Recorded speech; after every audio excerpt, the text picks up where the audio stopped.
Api di Bukit Menoreh. Cerita, Esa Mintarja. Audiobook, novel silat. Bab 227. Dalam pada itu, Agung Sedayu pun berkata selanjutnya. Gelagah Putih. Aku pun kadang-kadang berbangga di dalam hati, sebagaimana satu kewajaran pada setiap orang apabila ia memiliki sesuatu yang lebih baik dari orang lain. Aku pun merasa bangga apabila aku dapat melihat suatu kenyataan, bahwa aku menang atas orang lain dalam benturan ilmu. Tetapi apakah itu merupakan jawaban atas pertanyaan tentang peningkatan ilmu itu sendiri bagiku? Apakah aku berusaha untuk mencapai tataran yang lebih tinggi dalam olah kanuragan, sekedar untuk menyatakan kelebihanku dari orang lain, dan kemudian dengan semena-mena memaksakan kehendakku kepada orang lain? Gelagah Putih menarik nafas dalam-dalam. Ia mengerti maksud Agung Sedayu. Katanya, aku dapat meraba jawaban yang Kakang kehendaki.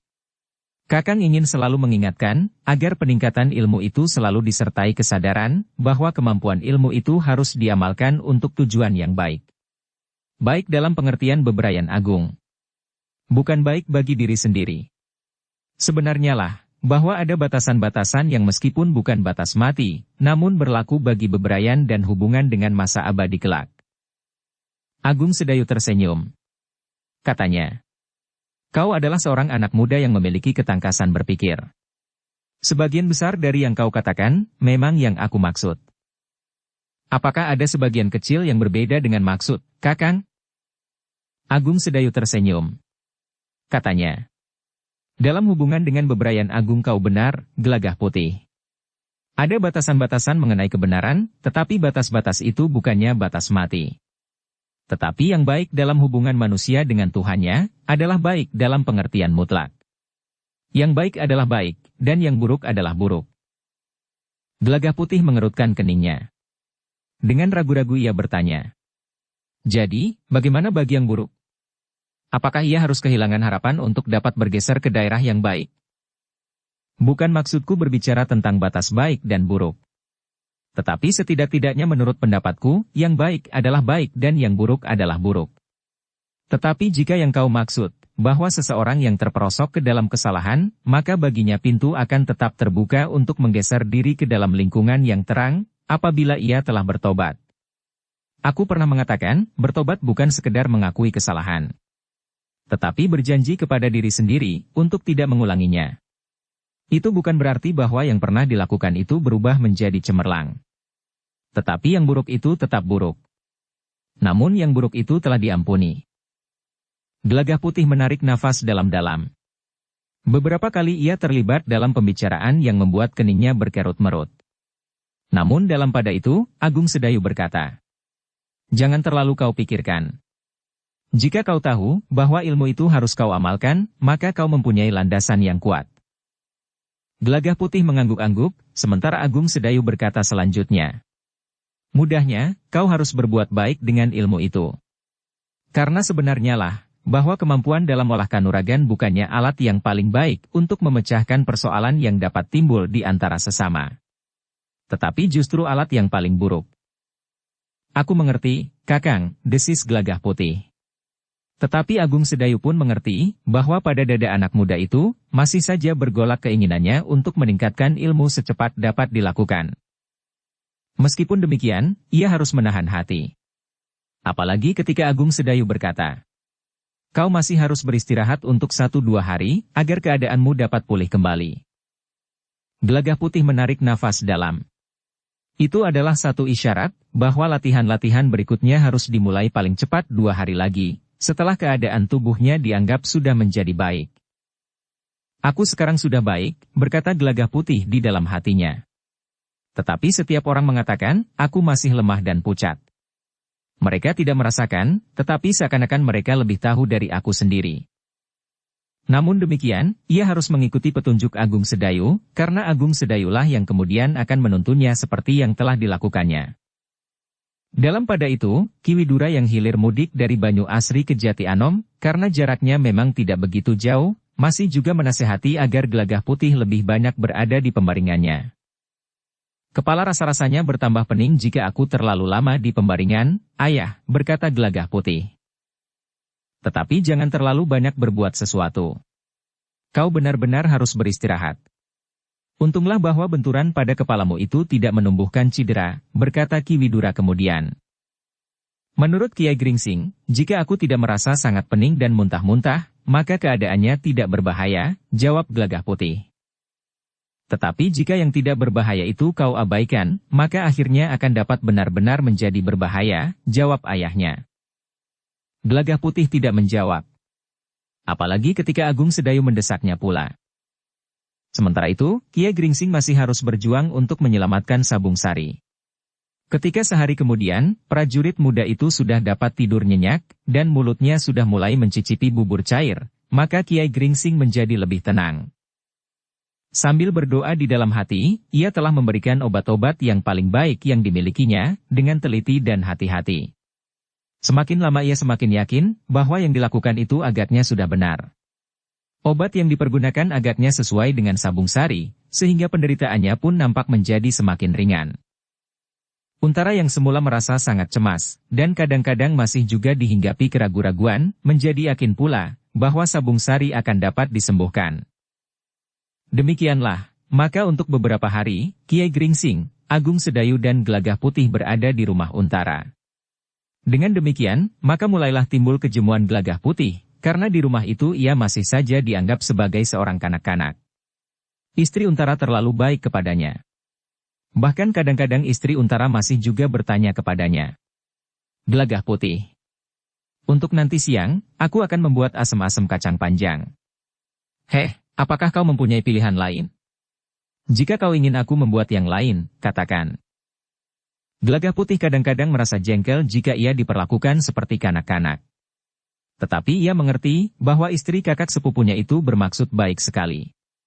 Ia tahu bahwa Gelagah Putih baru sembuh dari suatu kecelakaan yang cukup gawat. Karena itu, ia ingin membuat anak itu menjadi gembira. Mempunyai nafsu makan dan kerasan tinggal di Jati Anom. Tetapi ia tidak mengetahui perasaan Gelagah Putih yang sebenarnya. Gelagah Putih ingin menyatakan dirinya bukan lagi sebagai kanak-kanak, tetapi ia ingin menyebut dirinya sebagai anak muda yang sudah dewasa. Yang sudah berhak menentukan sesuatu bagi dirinya sendiri. Yang sudah wajib bertanggung jawab atas keselamatannya sendiri, tanpa menggantungkan diri kepada orang lain. Namun demikian Gelagah Putih merasa, bahwa tidak akan dapat menyampaikannya kepada Untara atau istrinya. Ia harus menerima sikap itu, betapapun tidak sesuai dengan perasaannya. Namun akhirnya ia tidak sabar lagi, sehingga ia memberanikan diri berkata kepada Agung Sedayu. Kakang, sampai kapan kita berada di sini? Sabung Sari sudah berangsur baik. Ia sudah mulai dapat duduk dan bahkan bergeser ke tepi pembaringannya. Ia mulai nampak semakin merah di wajahnya, dan ia pun mulai makan semakin banyak, meskipun masih bubur cair. Agung Sedayu menarik nafas dalam-dalam. Katanya. Tetapi setiap saat keadaannya masih dapat berubah. Karena itu, guru masih merasa perlu untuk menungguinya. Jarak dari padepokan kemari sangat dekat. Apalagi jika kita berkuda. Kiai Gringsing dapat hilir mudik setiap saat dikehendaki, atau jika ia diperlukan, maka setiap saat 1 atau 2 orang dapat menyusulnya ke padepokan, sungut Gelagah Putih. Agung Sedayu tersenyum. Ia mengerti kejemuan anak muda itu. Karena itu, maka katanya.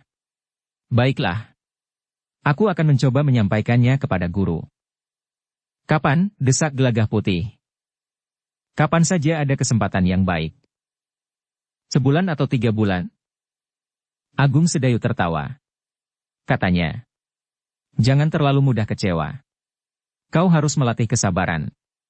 Kesabaran akan menjadi bagian yang ikut menentukan di dalam olah kanuragan. Dalam keadaan tertentu, kau akan dihadapkan pada suatu keadaan yang hanya dapat diatasi dengan kesabaran. Gelagah Putih merenung sejenak. Namun akhirnya ia mengangguk kecil. Tetapi kemudian ia bertanya. Tetapi sampai kapan kita harus bersabar? Tentu tidak akan terlalu lama, jawab Agung Sedayu, lalu katanya kemudian.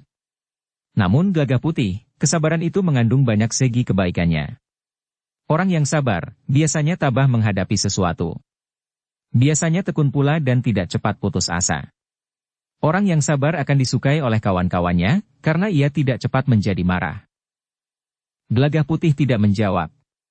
Namun di dalam hati ia berkata, kesabaran yang berlebih-lebihan akan menjerat diri kita sendiri. Kita tidak akan berbuat apa-apa, meskipun orang lain telah menginjak hak kita dan bahkan menghinakan kita.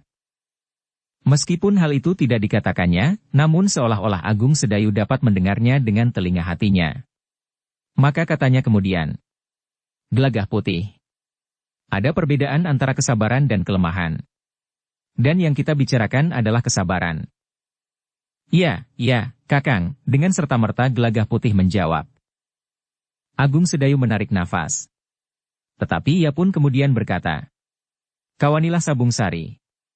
Aku akan berbicara dengan Kakang Untara, mumpung aku masih ada di sini. Ketika Gelagah Putih kemudian masuk ke dalam bilik Sabung Sari dan duduk di bibir pembaringannya, maka Agung Sedayu telah menemui kakaknya, yang duduk di pendapa seorang diri. Beberapa orang prajurit yang berada di halaman tidak mendekatinya jika Untara tidak memanggil mereka. Bagaimana dengan Gelagah Putih? Untaralah yang pertama-tama telah bertanya. Ia sudah baik, Kakang. Ia sudah selalu mendesak untuk segera kembali ke Padepokan. Kenapa ia ingin segera kembali? Apakah ia tidak kerasan tinggal di sini? Bertanya Untara. Bukan tidak kerasan, tetapi ia ingin segera menghilangkan kesan, seolah-olah ia masih dalam perawatan. Anak itu ingin segera mulai berlatih. Untara menarik nafas dalam-dalam. Katanya kemudian, sebenarnya aku tidak mempunyai keberatan apa-apa, jika tidak terjadi peristiwa yang menyangkut beberapa orang dari lingkungan para prajurit Pajang di Jati Anom. Kau sudah menyebut nama orang yang kau curigai telah terlibat langsung dalam usaha pembunuhan itu. Tetapi kau tidak dapat menunjukkan bukti-bukti yang berarti. Karena itu, aku memerlukan waktu untuk dapat membuktikan, atau dapat menuduhnya bahwa ia benar-benar telah melakukan kesalahan itu. Aku menyesal, bahwa prajurit yang mengobati Sabung Sari itu terbunuh, berkata Agung Sedayu. Ya. Dan itu bukannya satu kebetulan. Aku tidak dapat mengatakan dengan pasti. Tetapi menilik peristiwa yang terjadi, maka orang itu tentu telah terlibat usaha orang yang ingin membunuhmu. Ya. Dan sumber keterangan itu telah terbungkam untuk selama-lamanya. Untara mengangguk-angguk. Tetapi ia tidak segera mengatakan sesuatu. Dipandanginya regol halaman rumahnya. Regol yang sudah dikenalnya sejak ia kanak-kanak. Yang sudah banyak sekali menyaksikan peristiwa demi peristiwa. Untara menarik nafas dalam-dalam. Katanya kemudian, sebaiknya kalian tidak tergesa-gesa meninggalkan rumah ini. Aku masih selalu mencemaskan nasib kalian. Tetapi, Kakang, jika kami selalu berada di rumah ini, maka tentu tidak akan ada perkembangan keadaan yang dapat membawa petunjuk apapun tentang peristiwa ini, jawab Agung Sedayu. Untara termangu-mangu sejenak. Kemudian katanya, aku memang belum dapat berbuat banyak. Tetapi jika kalian kembali ke Padepokan, apakah tidak mustahil, bahwa akan datang ke Padepokan kecilmu itu sepasukan yang kuat, siap untuk membunuhmu, Gelagah Putih dan Kiai Gringsing. Agung Sedayu tidak dapat ingkar akan kemungkinan itu. Namun katanya, tetapi bukankah tidak mungkin bagi kami untuk tetap tinggal di sini? Mungkin ada suatu cara yang dapat kami lakukan, untuk menjaga agar kami tidak terjebak ke dalam kesulitan yang menentukan. Untara memandang adiknya dengan tajamnya. Adiknya yang penuh dengan berbagai macam pertimbangan untuk melangkah setapak kaki. Tetapi yang pada suatu saat sulit dicegah kemauannya. Meskipun demikian, ada juga yang dipertimbangkan pada pendapat Agung Sedayu. Jika ia tetap berada di rumah itu bersama Kiai Gringsing dan Gelagah Putih, maka persoalannya seolah-olah akan membeku. Tetapi sudah tentu ia tidak akan sampai hati mengumpankan adiknya untuk memancing persoalan baru, sehingga dapat membuka jalan baginya mengadakan penyelidikan selanjutnya. Jika jebakan itu justru berakibat gawat bagi Agung Sedayu, katanya di dalam hati. Namun dalam pada itu Agung Sedayu berkata, Kakang, bukankah pada suatu saat aku memang harus kembali ke Padepokan itu? Dengan demikian, maka persoalannya akan menjadi sama saja, selain dibedakan oleh waktu. Untara merenungi keadaannya sejenak. Kemudian katanya, apakah kau tidak mencemaskan keadaanmu dan seisi Padepokan kecil itu? Kami akan berhati-hati, Kakang. Jika kami pada suatu saat menganggap perlu, kami akan menghubungi Kakang di sini, jawab Agung Sedayu. Untara termangu-mangu sejenak. Namun katanya kemudian, "Baiklah, Agung Sedayu. Tetapi kami tidak akan dapat melepaskanmu begitu saja. Kami akan meletakkan satu gardu pengawasan di dekat padepokan kecilmu." Agung Sedayu mengerutkan keningnya. Dan Untara agaknya mengerti perasaannya. Katanya, "Memang mungkin, justru orang-orang yang memusuhimu yang berada di dalam gardu pengawas itu. Tetapi aku akan melakukan dengan hati-hati. Aku akan mencari sejauh-jauh dapat aku lakukan, untuk menghindari kemungkinan itu. Pengawasan itu akan dilengkapi dengan alat-alat isyarat. Kentongan dan panah sendaren. Gardu itu akan menerima isyarat dari padepokan jika ada sesuatu yang mendesak. Dan akan segera meneruskan isyarat itu kepadaku, atau petugas yang di rumah ini. Kami akan sangat merepotkan Kakang dan para prajurit," berkata Agung Sedayu. "Bukan karena kau adikku. Tetapi aku memang berkewajiban melindungi siapa saja dalam batas-batas kemungkinan yang dapat aku lakukan. Kau telah terancam dengan beberapa kenyataan yang terjadi, sesuai dengan yang kau laporkan. Yang terjadi pada Sabung Sari agaknya telah memberikan penjelasan atas peristiwa itu, meskipun yang sebenarnya masih tetap gelap. Sehingga karena itu, aku wajib untuk berjaga-jaga, agar kau tidak terjebak ke dalam peristiwa yang tidak kita kehendaki." Agung Sedayu tidak dapat menolak. Ia pun tidak dapat ingkar, bahwa bahaya yang demikian itu akan dapat datang kepadanya setiap saat. Karena itu, maka sejenak kemudian Untara pun memberikan beberapa penjelasan kepada Agung Sedayu, agar ia membatasi diri di dalam lingkungan yang sempit. Jika ia ingin pergi ke sawah, maka ia harus dapat menjaga agar ia tetap dapat memberikan isyarat jika diperlukan. "Aku akan meletakkan gardu itu pada tempat yang paling baik, setelah aku mendapat laporan dari orang-orang yang benar-benar aku percaya. Aku akan memberitahukan kepadamu, dan kemudian kau boleh kembali ke padepokan." Agung Sedayu mengerutkan keningnya. Sementara Untara berkata, "Untuk itu, aku memerlukan waktu paling lama 2 hari. Agung Sedayu tidak dapat membantah. Ia pun kemudian mengangguk sambil berkata, "Mana yang paling baik menurut pertimbangan Kakang? Aku mengucapkan terima kasih atas segala perhatian dan perlindungan yang akan Kakang berikan. Tetapi itu bukan berarti bahwa kau dapat tidur nyenyak tanpa berbuat sesuatu dan kehilangan kewaspadaan," desis Untara. "Aku mengerti, Kakang," sahut Agung Sedayu sambil mengangguk-angguk. Namun sementara itu, wajah Untara tiba-tiba saja menegang. Tetapi hanya sesaat. Ketegangan itu pun segera lenyap dari wajahnya. Katanya kemudian, "Masuklah, Agung Sedayu. Yang datang itu adalah Ki Pringgajaya." Agung Sedayulah yang kemudian menegang.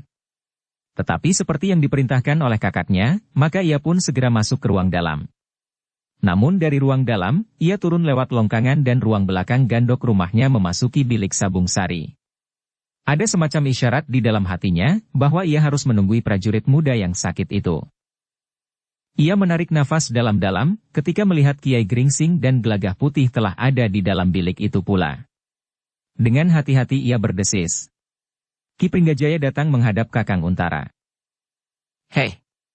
Gelagah Putihlah yang bergeser maju. Tetapi Agung Sedayu berdesis, "Jangan berbuat sesuatu. Semuanya tidak jelas bagi kita." Gelagah Putih memandang wajah Agung Sedayu sejenak. Tetapi ia pun kemudian menundukkan kepalanya. Sabung Sari yang juga mendengar kata-kata Agung Sedayu itu menggeram.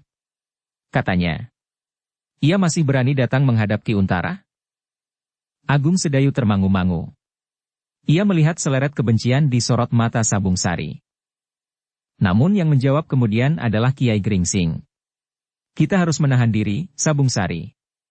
Meskipun kau yakin bahwa Ki Pringgajaya benar-benar menginginkan kematian Agung Sedayu, dan bahkan kemudian kau sendiri hampir saja menjadi korban, tetapi kita tidak boleh berbuat tanpa perhitungan.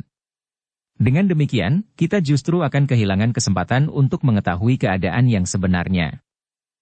Sabung Sari menarik nafas dalam-dalam. "Kau harus bersikap pura-pura," berkata Kiai Gringsing. "Seperti Ki Pringgajaya yang dengan pura-pura merasa dirinya bersih dari segala noda, sehingga ia dengan wajah tengadah berani menghadap Ki Untara, maka kau pun harus berpura-pura menanggapi kedatangannya tanpa prasangka dan perasaan apapun, apabila ia menengokmu di dalam bilik ini." Mudah-mudahan ia tidak melakukannya, berkata Sabung Sari. Meskipun aku mengerti maksud Kiai, tetapi jika aku tidak dapat menahan hati, maka mungkin sekali aku akan lupa diri. Ada dua kerugian yang akan kita alami, berkata Kiai Gringsing. Pertama, kau masih dalam keadaan sangat lemah. Jika kau tidak dapat menguasai diri, maka keadaanmu akan menjadi semakin memburuk. Sedangkan kedua, mungkin semua usaha kita akan tertutup sama sekali untuk dapat menjebaknya. Sabung Sari menarik nafas dalam-dalam. Tetapi ia pun kemudian menjawab. Tetapi Kiai, bukankah Ki Pringgajaya juga mengetahui bahwa sikapku itu hanya pura-pura saja? Bukankah ia mengetahui dengan pasti bahwa aku tahu apa yang dilakukannya, karena aku telah berhadapan langsung dengan orang itu? Permainan yang demikian itulah yang akan kita lakukan kemudian. Siapa yang tabah, cerdik dan dapat mempergunakan setiap keadaan dengan cermat dan tepat, maka ia akan dapat memenangkan permainan ini, berkata Kiai Gringsing kemudian. Sabung Sari. Bukankah kau pun mengetahui bahwa sikapnya itu hanya berpura-pura? Apa yang diketahuinya tentang permainan ini, juga kau ketahui. Masalahnya adalah pembuktian dan kelengkapan kesaksian. Nah, karena itulah maka kita semuanya harus dapat menahan diri. Sabung Sari mengerutkan keningnya. Lalu katanya, aku akan mencoba, Kiai. Tetapi aku mengharap agar ia tidak datang ke ruang ini. Kiai Gringsing menarik nafas dalam-dalam. Tetapi ia percaya bahwa Sabung Sari akan dapat menahan diri, sehingga tidak akan terjadi sesuatu yang dapat mengganggu keadaannya. Keadaan tubuhnya yang masih parah, dan mengganggu segala usaha untuk dapat memecahkan persoalan yang terselubung itu. Sementara itu, Ki Pringgajaya yang memasuki halaman rumah Ki Untara itu telah naik ke pendapa. Sebenarnya lah seperti yang diduga oleh Ki Untara, bahwa Pringgajaya telah berusaha untuk menghapuskan segala kesan yang ada di dalam dirinya tentang peristiwa yang mengejutkan para prajurit di Jati Anom itu. Setelah duduk di hadapan Ki Untara, maka Ki Pringgajaya itu pun berkata, maaf, Ki Untara, bahwa baru sekarang aku sempat datang. Oh, Untara pun sama sekali tidak menunjukkan kesan apapun di wajahnya. Kemana kau selama ini, Ki Pringgajaya? Bukankah aku mendapat beberapa hari istirahat? Aku telah mempergunakan waktu itu sebaik-baiknya, jawab Pringgajaya. Kau meninggalkan Jati Anom, bertanya Ki Untara. Maaf, Ki Untara. Mungkin aku tidak melaporkannya. Tetapi aku memang meninggalkan Jati Anom selama aku mendapat waktu beristirahat. Tetapi tidak terlalu lama. Pada saatnya, aku sudah berada di sini kembali. Ki Pringgajaya berhenti sejenak. Lalu. Tetapi ternyata aku mendengar berita yang sangat mengejutkan. Sesuatu telah terjadi atas Agung Sedayu, adik Ki Untara, dan seorang prajurit muda yang bernama Sabung Sari. Iya, jawab Untara. Keduanya mengalami gangguan di tengah bulak panjang. Tetapi untunglah, bahwa keduanya dapat meloloskan diri dari bahaya. Tetapi prajurit muda itu terluka parah, desis Ki Pringgajaya. Ya. Ia terluka parah, jawab Untara. Tetapi keadaannya telah berangsur baik. Selebihnya, bahwa di halaman ini pun telah terjadi malapetaka. Seorang prajurit yang bertugas merawat Sabung Sari telah berkhianat pula. Ya. Tetapi sayang, ia telah terpelanting dari kudanya dan terbunuh seketika, sehingga kami tidak mendapat keterangan apapun juga tentang segala peristiwa yang telah terjadi itu, berkata Untara. Tetapi, apakah kedua orang yang mengalami gangguan di bulak panjang itu tidak dapat mengatakan serba sedikit tentang orang-orang yang telah berbuat jahat itu? Untara menggeleng. Jawabnya. Sayang. Mereka tidak dapat mengatakan sesuatu. Sama sekali, bertanya Ki Pringgajaya. Sama sekali. Itulah yang harus kita selidiki. Apakah sebenarnya yang telah terjadi? Apakah benar-benar sekedar kejahatan yang dilakukan oleh penyamun yang salah memilih korban, atau oleh orang yang mempunyai maksud-maksud tertentu? Ki Pringgajaya menarik nafas dalam-dalam. Kemudian katanya, bagaimanapun juga, yang terjadi itu harus mendapat perhatian. Apakah Ki Untara sudah mulai memberikan tugas kepada petugas sandi atau kepada siapapun untuk menyelidiki masalah itu? Belum, Ki Pringgajaya. Aku akan berbicara dengan beberapa orang perwira di lingkungan kita di Jati Anom. Ki Pringgajaya yang selama ini merupakan salah seorang dari para perwira yang berpengaruh, tentu akan aku minta agar Ki Pringgajaya memberikan pendapat. Demikian pula beberapa orang perwira yang lain dalam pertemuan yang khusus akan membicarakan masalah itu. Bagus. Semakin cepat semakin baik, meskipun sebenarnya sudah agak terlambat. Ki Pringgajaya mengangguk-angguk. Lalu katanya, apakah aku diperkenankan melihat keadaan Sabung Sari? Sejenak Untara termenung. Ia tidak mengerti, apakah yang paling baik dilakukan. Apakah ia harus mengizinkan, atau tidak sama sekali. Untuk beberapa saat Untara berpikir. Namun agar Ki Pringgajaya tidak langsung menebak kecurigaannya, maka Untara berkata, keadaannya masih sangat buruk. Lukanya memang terlalu parah. Aku tidak akan mengganggunya. Aku hanya akan melihat keadaannya. Menurut pendapatku, Sabung Sari adalah seorang prajurit yang baik. Ia telah berhasil mengalahkan orang yang menyebut dirinya Carang Wajah, sehingga dengan demikian, maka Sabung Sari adalah prajurit yang kemampuannya sudah melampaui tatarannya, berkata Ki Pringgajaya kemudian. Ya, ia memang memiliki kelebihan dari prajurit-prajurit dalam tatarannya.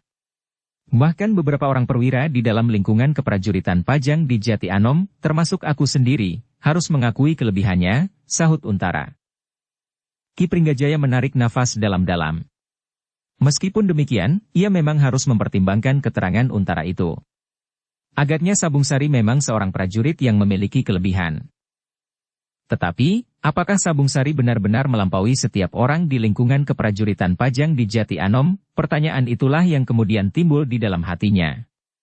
Namun ia pun kemudian berkata, mungkin Sabung Sari mempunyai kelebihan dari Untara. Tetapi tidak dari aku, karena aku yakin bahwa aku akan dapat mengalahkan Untara jika aku mendapat kesempatan untuk berperang tanding. Dalam pada itu, Untara yang ragu-ragu itu akhirnya berkata, Ki Pringgajaya, aku dapat mengizinkan kau melihat Sabung Sari, tetapi hanya sebentar dan jangan mengganggunya, karena keadaannya masih sangat buruk. Iya, Ki Untara. Aku akan menjaga agar aku tidak akan mengganggu keadaannya, jawab Ki Pringgajaya.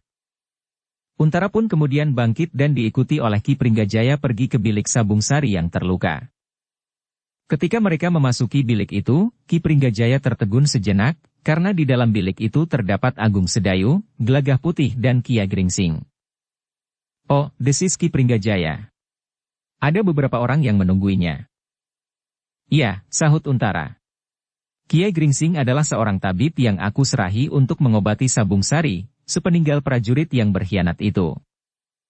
Aku sudah mendengar bahwa Kiai Gringsing adalah seorang dukun yang mumpuni. Tentu ia akan dapat mengobati luka Sabung Sari sebaik-baiknya, sahut Ki Pringgajaya. Dan ternyata di luar kebiasaannya, Kiai Gringsing telah menyahut. Iya, Ki Pringgajaya. Aku akan mengobatinya sehingga sembuh. Meskipun lukanya sangat parah, tetapi karena aku memiliki kemampuan yang memadai, maka aku akan segera berhasil menyembuhkannya. Orang-orang yang mendengar jawaban Kiai Gringsing itu menjadi heran. Tetapi tidak seorang pun yang menyahut. Ki Pringgajaya yang mengerutkan keningnya itu pun tidak menanggapinya, meskipun nampak sesuatu tergetar di dalam hatinya. Dalam pada itu, Sabung Sari sendiri harus berjuang menahan perasaannya. Ternyata Ki Pringgajaya benar-benar seorang yang cerdik. Ia justru datang menengok Sabung Sari yang terluka berat, setelah ia terlibat dalam usaha pembunuhan Agung Sedayu yang gagal itu. Jika saja ia tidak selalu ingat segala pesan, maka ia tentu sudah menerkam wajah Ki Pringgajaya yang kemudian berdiri di sisi pembaringannya. Bagaimana keadaanmu, Sabung Sari, desis Ki Pringgajaya. Wajah Sabung Sari menjadi merah padam. Ki Pringgajaya tahu pasti bahwa Sabung Sari mengerti tentang rencananya untuk membunuh Agung Sedayu. Bahkan Ki Pringgajaya telah memberinya kesempatan untuk melakukannya. Tetapi yang dilakukan adalah sikap pura-pura. Kini Ki Pringgajaya agaknya ingin membalas sakit hatinya itu, berkata Sabung Sari di dalam hatinya. Dan adalah di luar dugaan pula, bahwa Agung Sedayulah yang kemudian menjawab. Sakitnya sebenarnya memang sangat parah, Ki Pringgajaya. Jika bukan Kiai Gringsing yang mengobatinya, mungkin ia sudah mati.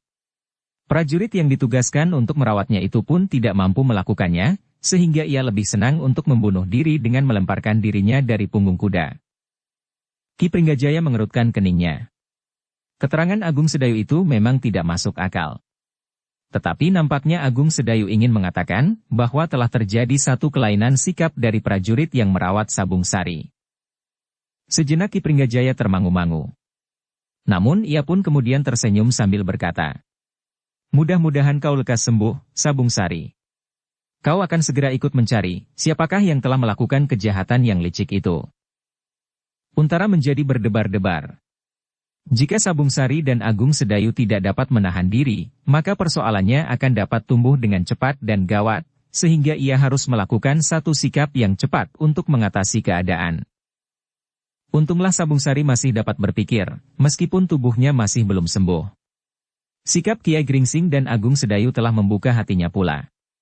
Ia menyadari bahwa Ki Pringgajaya dengan sengaja membuat hatinya sakit dan tersiksa, sehingga dengan demikian, maka hal itu akan dapat mempengaruhi kesehatannya yang mulai berangsur baik. Betapapun dadanya bergejolak, namun ia pun kemudian berkata, "Ki Pringgajaya, aku mengucapkan terima kasih bahwa Ki Pringgajaya telah memerlukan waktu khusus untuk menengokku. Selama ini hanya beberapa orang kawan setataranku sajalah yang sempat menengokku, kecuali Ki Untara sendiri dan orang-orang yang sekarang ada di dalam bilikku.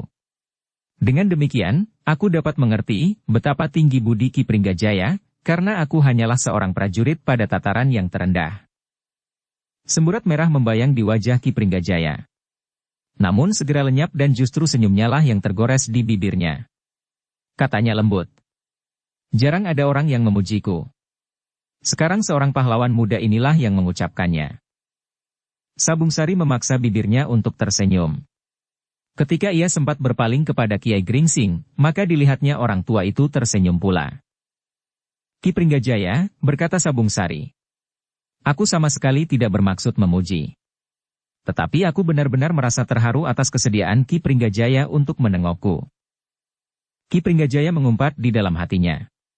Ternyata anak yang menjadi gemetar menahan marah karena kehadirannya itu, tidak melontarkan tuduhan yang tidak dapat dibuktikannya, sehingga dengan demikian Ki Pringgajaya juga akan mendapat kesempatan untuk menggugatnya kembali bersama Agung Sedayu. Tetapi anak itu justru bersikap sangat menjengkelkan. Meskipun demikian, Ki Pringgajaya tetap menyadari keadaannya. Bahkan ia pun kemudian mendekati Sabung Sari dan meraba keningnya. Tubuhnya tidak menjadi panas, desisnya. "Ketika aku masih dalam perawatan prajurit yang mengalami kecelakaan itu, tubuhku memang menjadi panas seperti terbakar. Tetapi demikian aku disentuh tangan Kiai Gringsing, keadaan dengan cepatnya menjadi baik." Ki Pringgajaya mengerutkan keningnya, dan Sabung Sari berkata selanjutnya, "Kiai Gringsing memang seorang dukun yang luar biasa." "Ya." Ki Pringgajaya mengangguk-angguk sambil tersenyum. "Sudah aku katakan, bahwa aku pun pernah mendengarnya. Dan aku tidak akan menolak pengakuan sebagian orang atas kemampuannya. Dan aku pun telah membuktikannya. Bukan baru kali ini, tetapi di saat aku membunuh Carangwaja. Orang yang menurut pendengaranku adalah orang yang tidak terkalahkan. Tetapi ia mati oleh tanganku, meskipun aku terluka parah. Untunglah, Kiai Gringsing cepat menangani keadaanku, sehingga aku dapat tertolong. Seperti juga kali ini, aku pun ternyata telah tertolong," sahut Sabung Sari. Ki Pringgajaya masih saja mengumpat-umpat di dalam hati. Ia tidak berhasil menyakiti hati Sabung Sari yang sedang terbaring itu. Bahkan hatinya sendirilah yang menjadi sakit karenanya. Karena itu, maka katanya kemudian, "Aku akan minta diri. Mudah-mudahan kau cepat sembuh Sabung Sari. Kau tentu akan mendapat perhatian jauh lebih dahulu dari kawan-kawan sebayamu saat memasuki lingkungan keprajuritan." "Terima kasih, Ki Pringgajaya," jawab Sabung Sari. "Sebenarnya aku pun sudah ingin bertanya, apakah imbalan yang akan aku terima setelah aku membunuh Carangwaja dan kini orang-orang yang mengaku mempunyai persoalan dengan aku dan Agung Sedayu, tetapi tanpa menjelaskan masalahnya." Ki Pringgajaya tertawa. Katanya, "Orang yang sakit dan mengalami kenaikan panas badan, kadang-kadang memang dapat melihat sesuatu yang sebenarnya tidak pernah ada. Tetapi kau benar-benar pernah mengalami sesuatu, meskipun yang kau alami itu menurut pendengaranku adalah sangat aneh. Kau dan Agung Sedayu telah berhasil membunuh lawan-lawanmu, tetapi mayat mereka tidak pernah dapat diketemukan." Terasa dada Sabung Sari bergetar. Demikian juga Agung Sedayu. Namun mereka masih tetap berusaha menahan diri. Dalam pada itu, ternyata Untaralah yang telah menjawab. Apa yang aneh, Ki Pringgajaya? Sama sekali tidak ada yang aneh. Agung Sedayu dan Sabung Sari telah membunuh lawannya. Ketika mayat itu ditinggal di tengah bulak panjang, maka mayat itu telah diambil oleh kawan-kawan mereka. Bukankah wajar sekali? Wajah Ki Pringgajaya menjadi merah. Tetapi juga hanya sesaat. Ia pun kemudian tersenyum pula sambil menjawab. Benar, Ki Untara. Memang tidak aneh. Ya, hal itu memang dapat terjadi. Nah, jika Ki Pringgajaya sudah cukup, marilah kita keluar dari bilik yang pengap ini. Lebih baik kita duduk di pendapa. Sudah aku katakan, bahwa kita pada suatu saat akan membicarakan masalah yang rumit ini, tetapi sama sekali tidak aneh. Ki Pringgajaya tidak dapat membantah. Ia pun kemudian mengikuti Untara melangkah ke pintu bilik itu, setelah ia minta diri kepada orang-orang yang ada di dalamnya. Kemudian kepada Sabung Sari ia berkata, mudah-mudahan kau cepat sembuh. Kau akan segera dapat bertugas lagi dalam lingkungan keprajuritan. Jika diperkenankan, aku akan memohon kepada Senapati Untara, agar kau mendapat tugas pada lingkunganku. Aku memerlukan prajurit-prajurit muda seperti kau. Jawaban Sabung Sari benar-benar mengejutkan. Semua pimpinan kelompok telah menyatakan keinginannya untuk menarik aku ke dalam lingkungan mereka masing-masing, setelah mereka mengetahui kemampuanku. Tetapi aku yakin, bahwa Senapati Prajurit Pajang di Jati Anom tidak akan kurang bijaksana, bahwa aku akan ditempatkan pada kelompok yang dipimpin oleh seorang perwira yang memiliki kemampuan melampaui aku. Terdengar gigi Ki Pringgajaya gemeretak. Namun bagaimanapun juga ia harus menahan dirinya. Di ruang itu terdapat Agung Sedayu, gurunya dan disaksikan oleh Ki Untara sebagai Senapati Prajurit Pajang di Jati Anom. Karena itu, gejolak hatinya itu pun ditahankannya di dalam dadanya. Ia tidak sempat menjawab apapun juga, karena Untara kemudian berkata, apakah kalian sudah mulai akan menilai kebijaksanaanku sebagai senapati di daerah ini? Tidak, bukan maksudku, jawab Ki Pringgajaya. Sementara Sabung Sari yang merasa kurang dapat mengendalikan kata-katanya segera menyahut pula. Aku mohon maaf, Senapati. Aku hanya ingin bergurau. Untara mengerutkan keningnya. Ia tahu pasti bahwa Sabung Sari tidak ingin bergurau.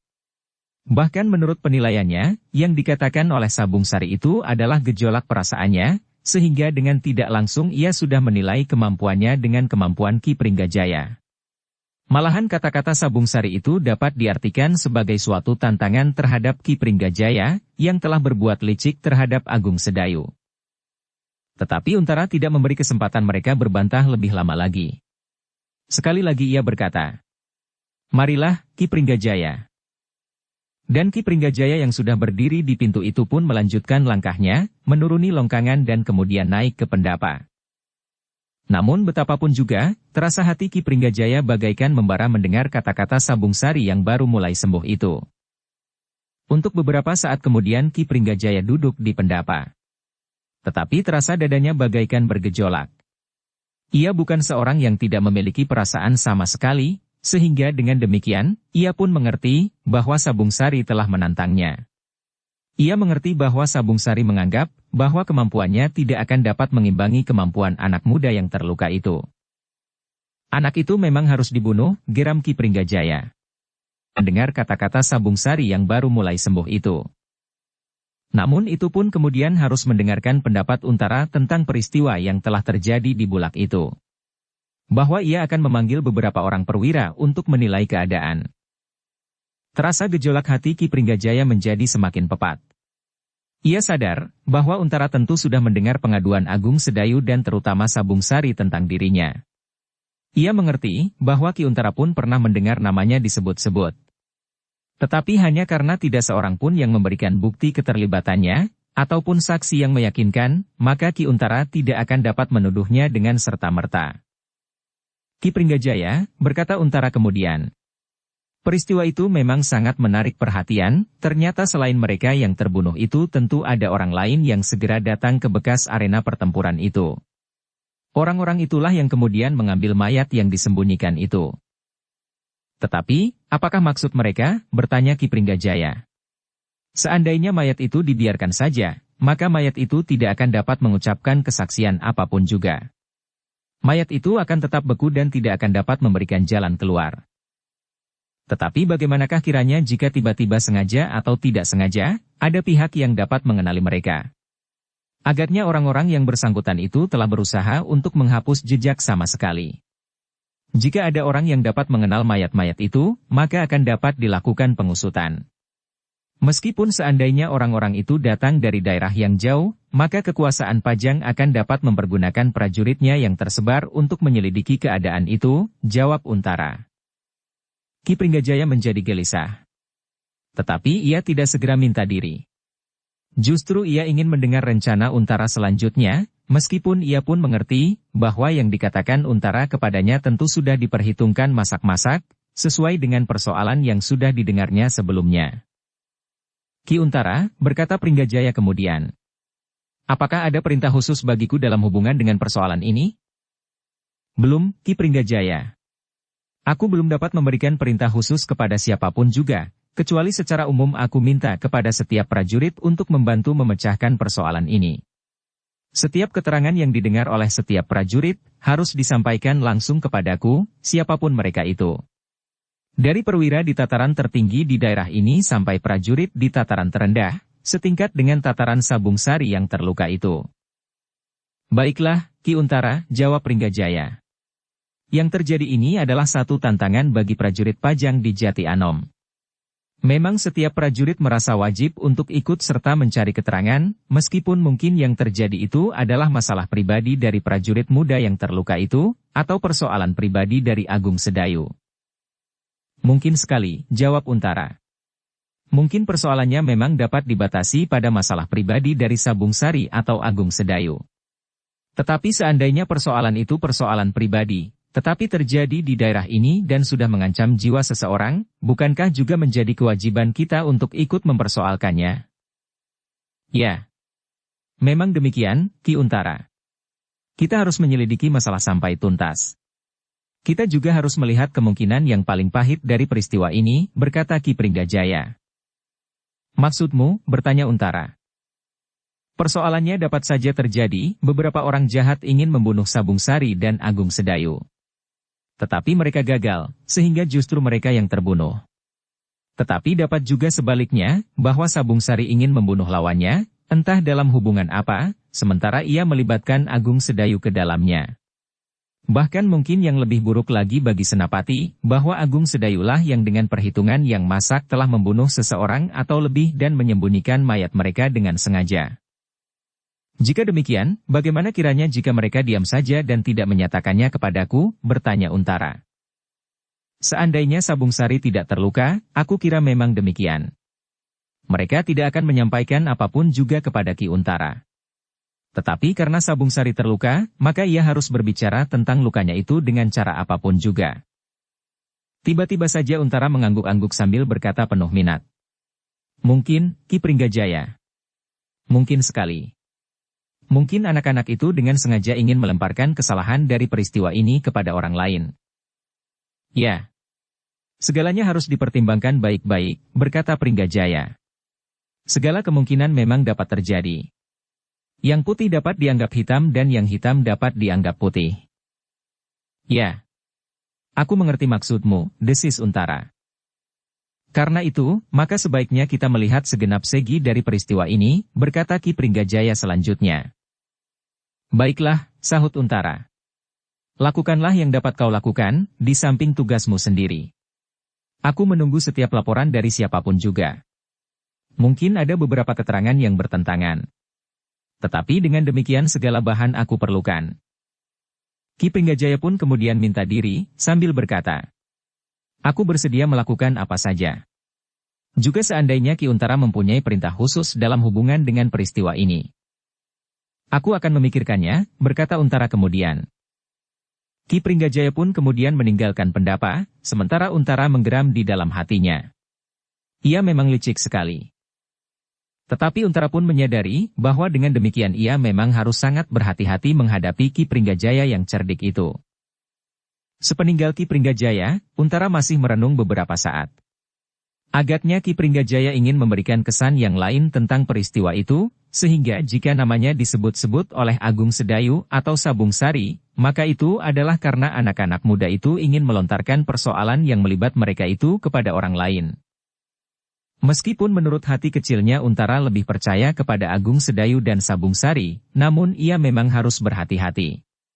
Ki Pringgajaya bukan orang yang bernalar pendek. Ia cukup cerdik untuk menganyam persoalan itu, sehingga menjadi gambaran persoalan yang berbeda dengan apa yang telah terjadi. Karena itu, Untara tidak dengan tergesa-gesa menolak keterangan Ki Pringgajaya yang mengarah itu. Ia pun seperti Ki Pringgajaya, ingin mendengar pendapat dan keterangan-keterangan sebanyak-banyaknya untuk dapat dijadikan bahan, mengurai masalah itu dari segala segi. Namun Untara pun kemudian menyadari bahwa ia hanya dapat bekerja dengan orang-orang yang paling dapat dipercaya di lingkungannya. Sejak saat perkawinannya, ia memang sudah merasa bahwa ada beberapa orang yang pantas mendapat perhatiannya di dalam lingkungannya itu. Ternyata orang yang dimaksud itu sangat terbatas.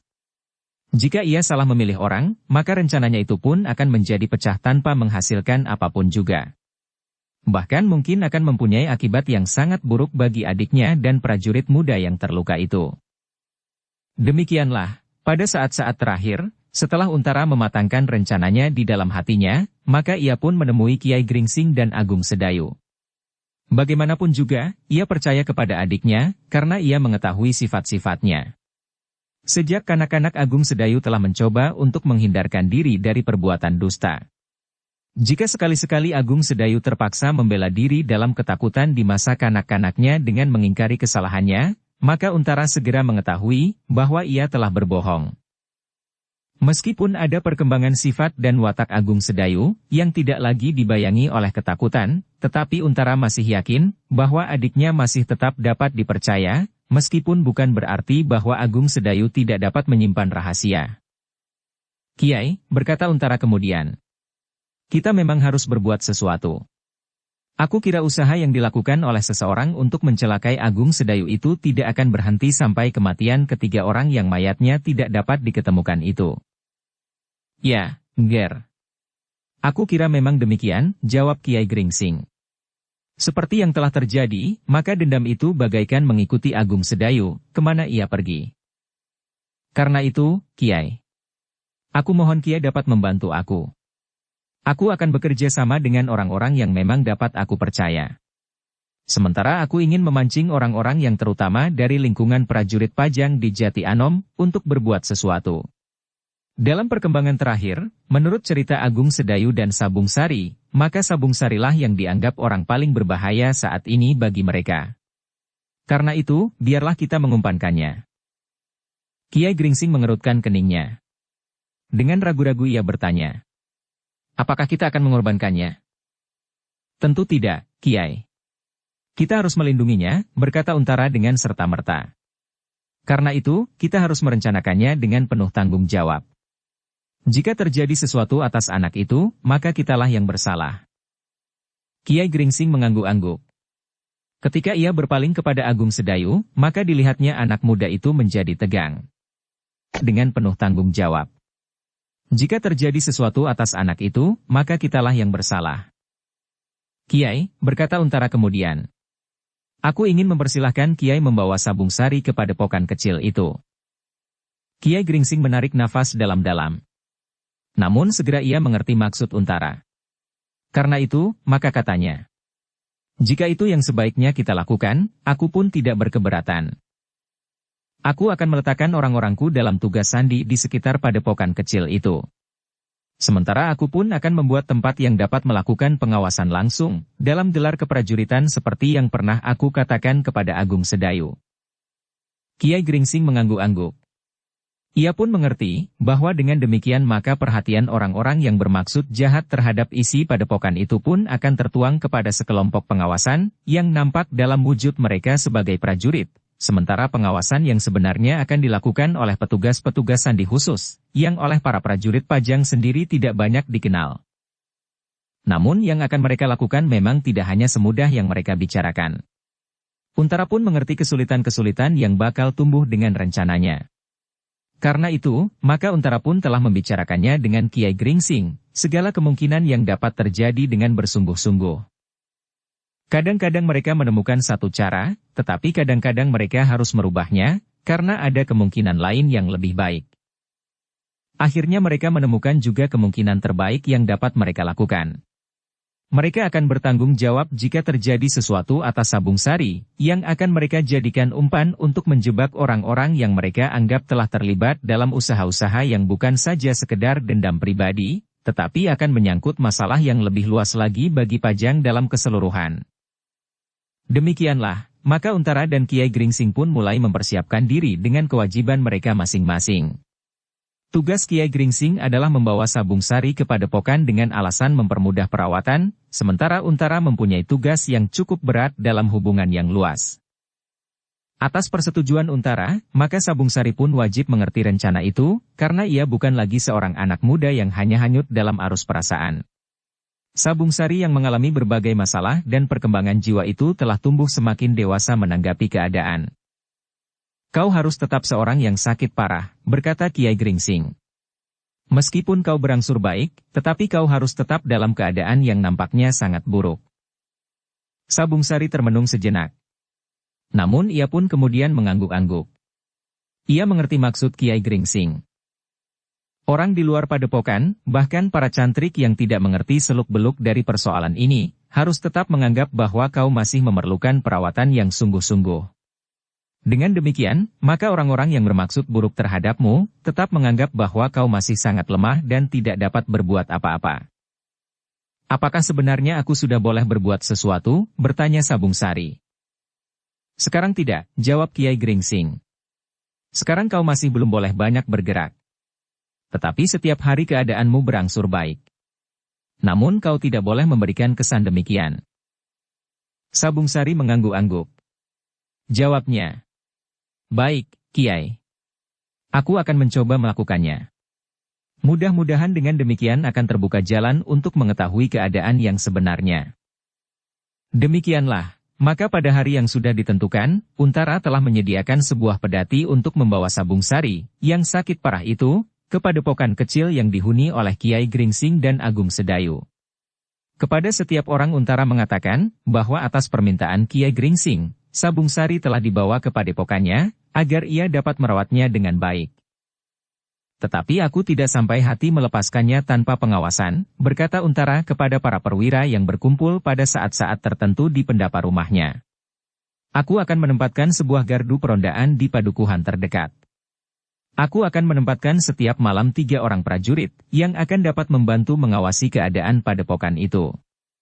Jika orang-orang yang bermaksud buruk itu datang lagi ke Padepokan, maka ketiga orang prajurit itu akan dapat membantu mereka jika mereka mendengar satu isyarat.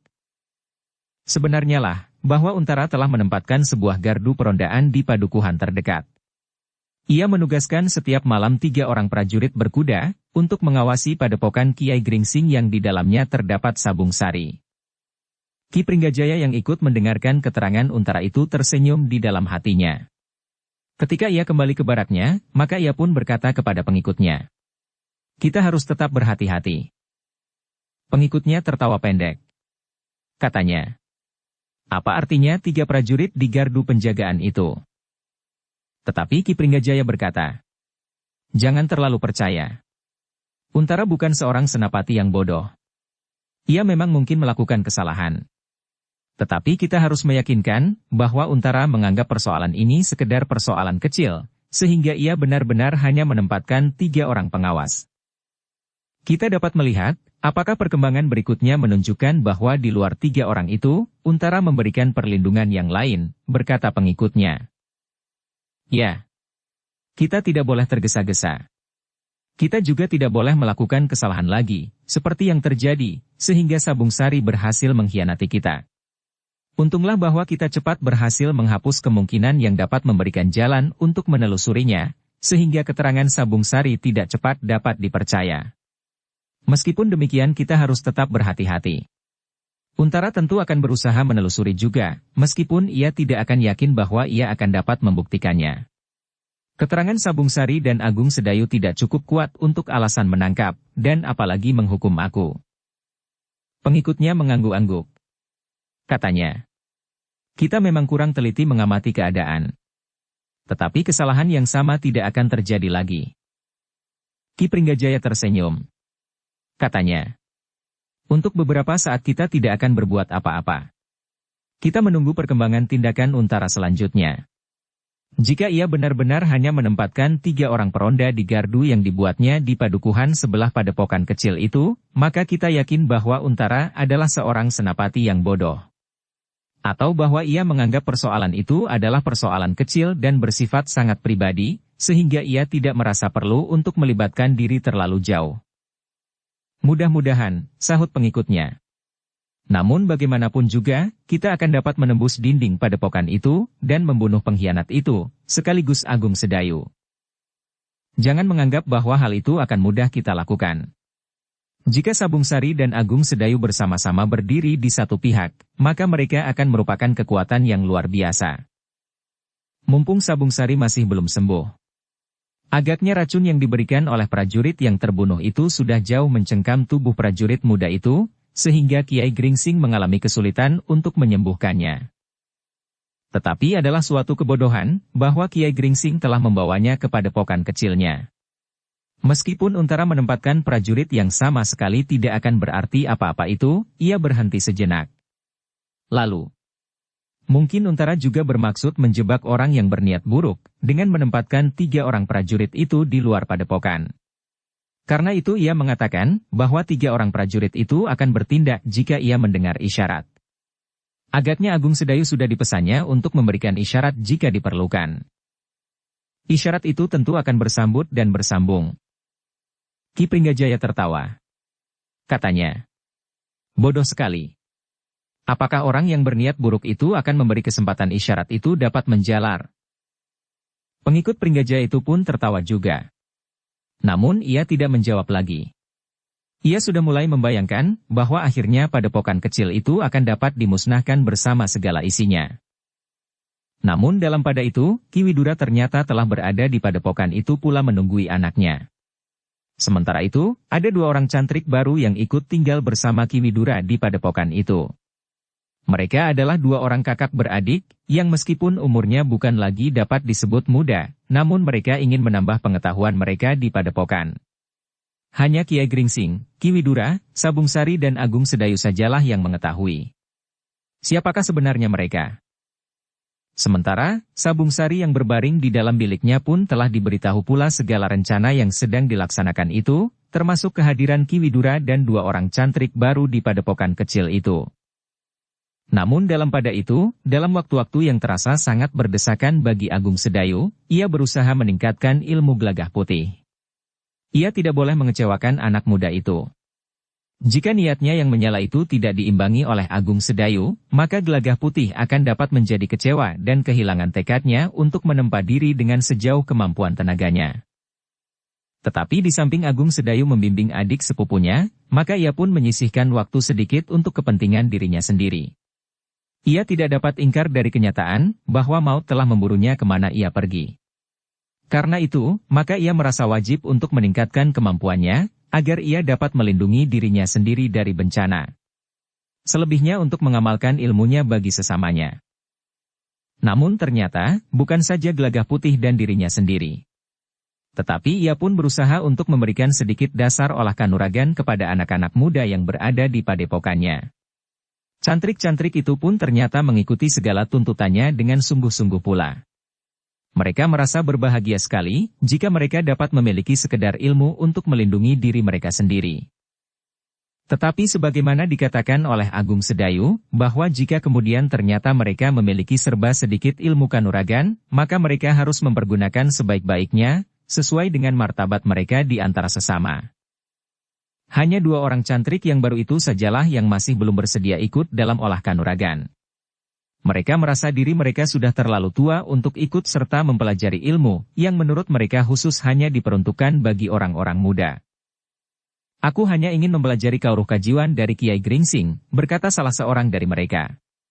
Sementara kalian yang muda-muda dapat mempelajari kauruh kanuragan dari Agung Sedayu. Apa salahnya, sahut salah seorang cantrik di padepokan itu. Tidak untuk mencari musuh. tetapi sekedar untuk mengerti. Tetapi keduanya tetap merasa diri mereka sudah tidak pantas lagi untuk mulai dengan mempelajari ilmu kanuragan. Meskipun demikian, akhirnya mereka pun ikut pula berada di dalam sanggar. Dengan sisa-sisa tenaga mereka yang mulai menjadi lemah, mereka menirukan 1-2 unsur gerak. Namun mereka segera berhenti, jika nafas mereka telah menjadi terengah-engah. Anak-anak muda yang berada di dalam sanggar itu pun tersenyum saja melihat kedua orang itu. Mereka menganggap bahwa keduanya benar-benar telah terlambat untuk mulai berlatih. Sementara Agung Sedayu hanya menahan senyumnya saja melihat kedua orang itu duduk terbatuk-batuk di sudut sanggar. Karena sebenarnya lah Agung Sedayu mengetahui bahwa kedua orang yang dikirim oleh kakaknya itu adalah petugas sandi khusus, yang tidak banyak dikenal oleh kalangan keprajuritan Pajang sendiri. Dalam tugas yang dibebankan kepada mereka, maka keduanya berusaha untuk dapat menyesuaikan diri dengan kehidupan di padepokan itu. Mereka pun berusaha untuk berbuat seperti yang dilakukan oleh para cantrik yang lain. Namun dalam saat-saat khusus, jika para cantrik yang masih muda berada di sanggar bersama Agung Sedayu, maka kedua orang itu kadang-kadang berada di dalam ruang dalam bersama Kiai Gringsing, yang menurut pengertian anak-anak muda yang berada di padepokan itu, keduanya sedang menyadap kauruh kajian dari Kiai Gringsing. Kalian pun akan melakukannya pada suatu saat, berkata Agung Sedayu. Kalian pun harus mengetahui serba sedikit kauruh kajian, agar hidup kalian tidak terasa kosong tanpa arti. Sebenarnya lah pada saat-saat tertentu, keduanya berada di dalam ruang tersendiri bersama Kiai Gringsing dan Ki Widura untuk mengurai perkembangan keadaan. Belum terasa sesuatu akan terjadi, berkata Kiai Gringsing. Iya, Kiai, jawab yang seorang.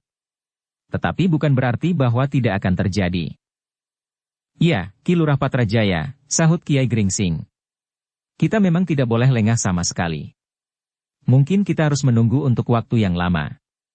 Mudah-mudahan Ki Lurah Patrajaya dan Ki Lurah Wirayuda Kerasan tinggal di padepokan ini. Keduanya tersenyum. Wirayuda menjawab. Menyenangkan sekali.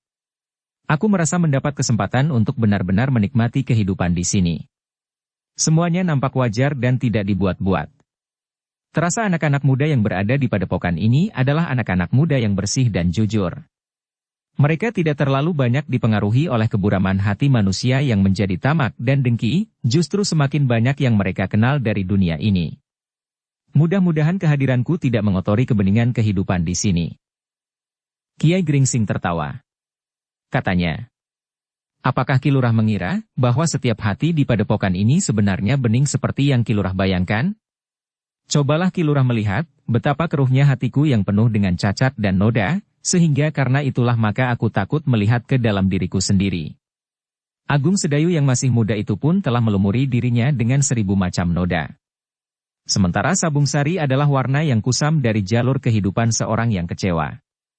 Meskipun pada saat-saat terakhir ia telah berusaha untuk mencucinya dengan perbuatan-perbuatan yang baik. Kedua orang petugas sandi khusus itu pun tersenyum, sementara Ki Widura berkata, Kiai Gringsing dengan sengaja tidak menyebut sesuatu tentang aku dan tentang anakku. Kiai Gringsing pun berpaling kepadanya. Katanya, biarlah Ki Widura berkata tentang dirinya sendiri. Mereka yang ada di dalam ruang itu tertawa. Mereka berusaha untuk mengisi saat-saat yang melelahkan karena menunggu sesuatu yang tidak pasti akan terjadi. Namun mereka tidak boleh mengabaikannya. Yang mereka anggap belum tentu akan terjadi itu, memang dapat terjadi setiap saat. Bahkan pada saat-saat yang tidak mereka sangka sama sekali. Dengan demikian, maka Ki Lurah Patrajaya dan Ki Lurah Wirayuda, yang mendapat tugas untuk membantu mengawasi keadaan di padepokan itu, tidak dapat meninggalkan tugas mereka barang sekejap. Karena itu, maka mereka pun benar-benar telah hidup di dalam padepokan kecil itu seperti para cantrik yang lain. Sementara itu, keadaan Sabung Sari pun menjadi berangsur baik. Ia sudah tidak lagi dipengaruhi oleh racun apapun juga, sementara luka-lukanya pun telah merapat. Di dalam biliknya, Sabung Sari telah mulai melatih tubuhnya untuk bergerak. Ia berjalan hilir mudik di dalam biliknya. Kemudian meloncat-loncat dan menggerakkan tangan serta lambungnya. Semakin lama semakin banyak dan keras. Namun demikian, Sabung Sari masih memberikan kesan seperti orang yang sakit parah. Jika ia pergi ke Pakiwan, maka Agung Sedayu menolong memapahnya. Meskipun kadang-kadang sambil tertawa Agung Sedayu berbisik. Kenapa kau tidak minta didukung saja? Agaknya akan menyenangkan sekali, desis Sabung Sari. Namun jika yang memapahnya Gelagah Putih, maka Sabung Sari berusaha untuk memberikan kesan bahwa ia benar-benar masih belum mampu berjalan sendiri, karena menurut Agung Sedayu dan Ki Widura sendiri, bahwa Gelagah Putih masih belum cukup dewasa untuk mengetahui persoalan yang sebenarnya. Meskipun demikian, Agung Sedayu berusaha untuk memberikan kesan bahwa keadaan Padepokan itu benar-benar dalam keadaan bahaya. Kenapa Sabung Sari tidak tinggal di rumah Kakang Untara saja? Bertanya Gelagah Putih. Di sini ia mendapat perawatan yang cukup dari Kiai Gringsing, jawab Agung Sedayu. Dipersilahkan kepada Kiai Gringsing untuk tinggal di rumah Kakang Untara pula, berkata Gelagah Putih seterusnya. Tentu Kiai Gringsing merasa kurang enak. Tetapi, di Padepokan ini ia merasa berada di rumah sendiri, sahut Agung Sedayu. Namun ia pun berkata, tetapi dengan akibat yang membebani kita semua. Kita harus selalu berhati-hati. Kita harus merawat Sabung Sari sebaik-baiknya. Juga kita harus melindunginya jika ada orang bermaksud jahat terhadapnya dan terhadap kita. Seperti yang terjadi di Bulak Panjang itu, bertanya Gelagah Putih. Ya, jawab Agung Sedayu pendek. Tetapi, kenapa Kakang Untara tidak mengambil tindakan sesuatu terhadap orang yang menyuruh orang-orang Gunung Kendeng itu untuk mencegat Kakang Agung Sedayu? Tidak seorang pun yang mengetahui. Ia dapat saja menyebut nama siapapun juga. Tetapi itu belum dapat menjadi bukti dari satu kebenaran. Gelagah Putih termenung sejenak. Ada beberapa hal yang tidak dapat dimengertinya. Sikap Sabung Sari saat itu dan berbagai masalah yang didengarnya dalam pembicaraan sebelum perkelahian itu terjadi. Tetapi ia tidak bertanya lebih lanjut. Apalagi setiap kali Agung Sedayu selalu berkata, jangan banyak memikirkan sesuatu yang tidak kita ketahui dengan pasti. Yang penting bagi kita, bagaimana kita meningkatkan ilmu kita masing-masing. Ya. Aku sependapat, berkata Gelagah Putih. Karena itulah, maka ia pun telah mempergunakan segenap kesempatan yang ada padanya untuk berlatih tanpa mengenal lelah. Namun yang dilakukan oleh Gelagah Putih itu tidak sia-sia. Ilmunya telah meningkat dengan cepat. Ia sudah menguasai sebagian besar dari ilmu yang ada dalam jalur warisan ilmu Kisah Dewa lewat Agung Sedayu, yang menguasai ilmu itu pula meskipun tidak langsung. Bahkan seolah-olah ilmu itu di dalam diri Agung Sedayu telah dilengkapi dengan berbagai unsur, yang dapat meningkatkan nilai dari ilmu kanuragan itu. Untara yang juga menguasai ilmu itu sepenuhnya, ternyata kemajuannya tidak sepesat Agung Sedayu. Meskipun Untara juga tidak berhenti pada batas penguasaannya, karena ia pun masih selalu berusaha meningkatkan ilmunya, tetapi kemajuan yang dicapainya telah ketinggalan dari Agung Sedayu. Apalagi setelah Agung Sedayu membaca dan mengingat semua isi kitab Ki Waskita. Seolah-olah ia telah terangkat semakin tinggi dengan segala yang ada padanya. Bukan saja Gelagah Putih. Tetapi seisi Padepokan itu telah berusaha untuk meningkatkan pengetahuannya tentang olah kanuragan. Para cantrik pun menjadi semakin rajin mempelajarinya. Di waktu sore, ketika mereka tidak lagi mempunyai pekerjaan tertentu, mulailah mereka masuk ke dalam sanggar. Jika Agung Sedayu belum sempat menunggui mereka karena kesibukannya dengan Gelagah Putih, maka kadang-kadang Ki Widuralah yang menuntun para cantrik itu. Bahkan jika Ki Widura berada di dalam sanggar, maka bukan saja olah kanuragan yang telah dipelajari oleh para cantrik, tetapi juga serba sedikit tentang pengetahuan keprajuritan. Sementara Padepokan kecil itu menjadi hangat oleh gairah peningkatan diri dalam olah kanuragan, maka di padukuhan sebelah Padepokan itu, Untara benar-benar telah meletakkan satu kelompok prajurit yang bertugas untuk mengawasi Padepokan kecil itu. Terutama di malam hari, maka kelompok yang sedang bertugas di gardu itu, kadang-kadang meronda memutari Padepokan yang nampak sunyi sekali. Tidak ada apa-apa di Padepokan itu, berkata salah seorang dari para peronda itu. Tetapi Ki Untara mencemaskannya. Karena itu, kita harus mengawasinya, sahut yang lain. Sebenarnya kami tidak perlu memutarinya. Ki Untara sudah berpesan, jika terjadi sesuatu, penghuni Padepokan itu dimintanya untuk membunyikan isyarat. Kita wajib melanjutkan isyarat itu, sementara kita juga harus berusaha melindungi mereka.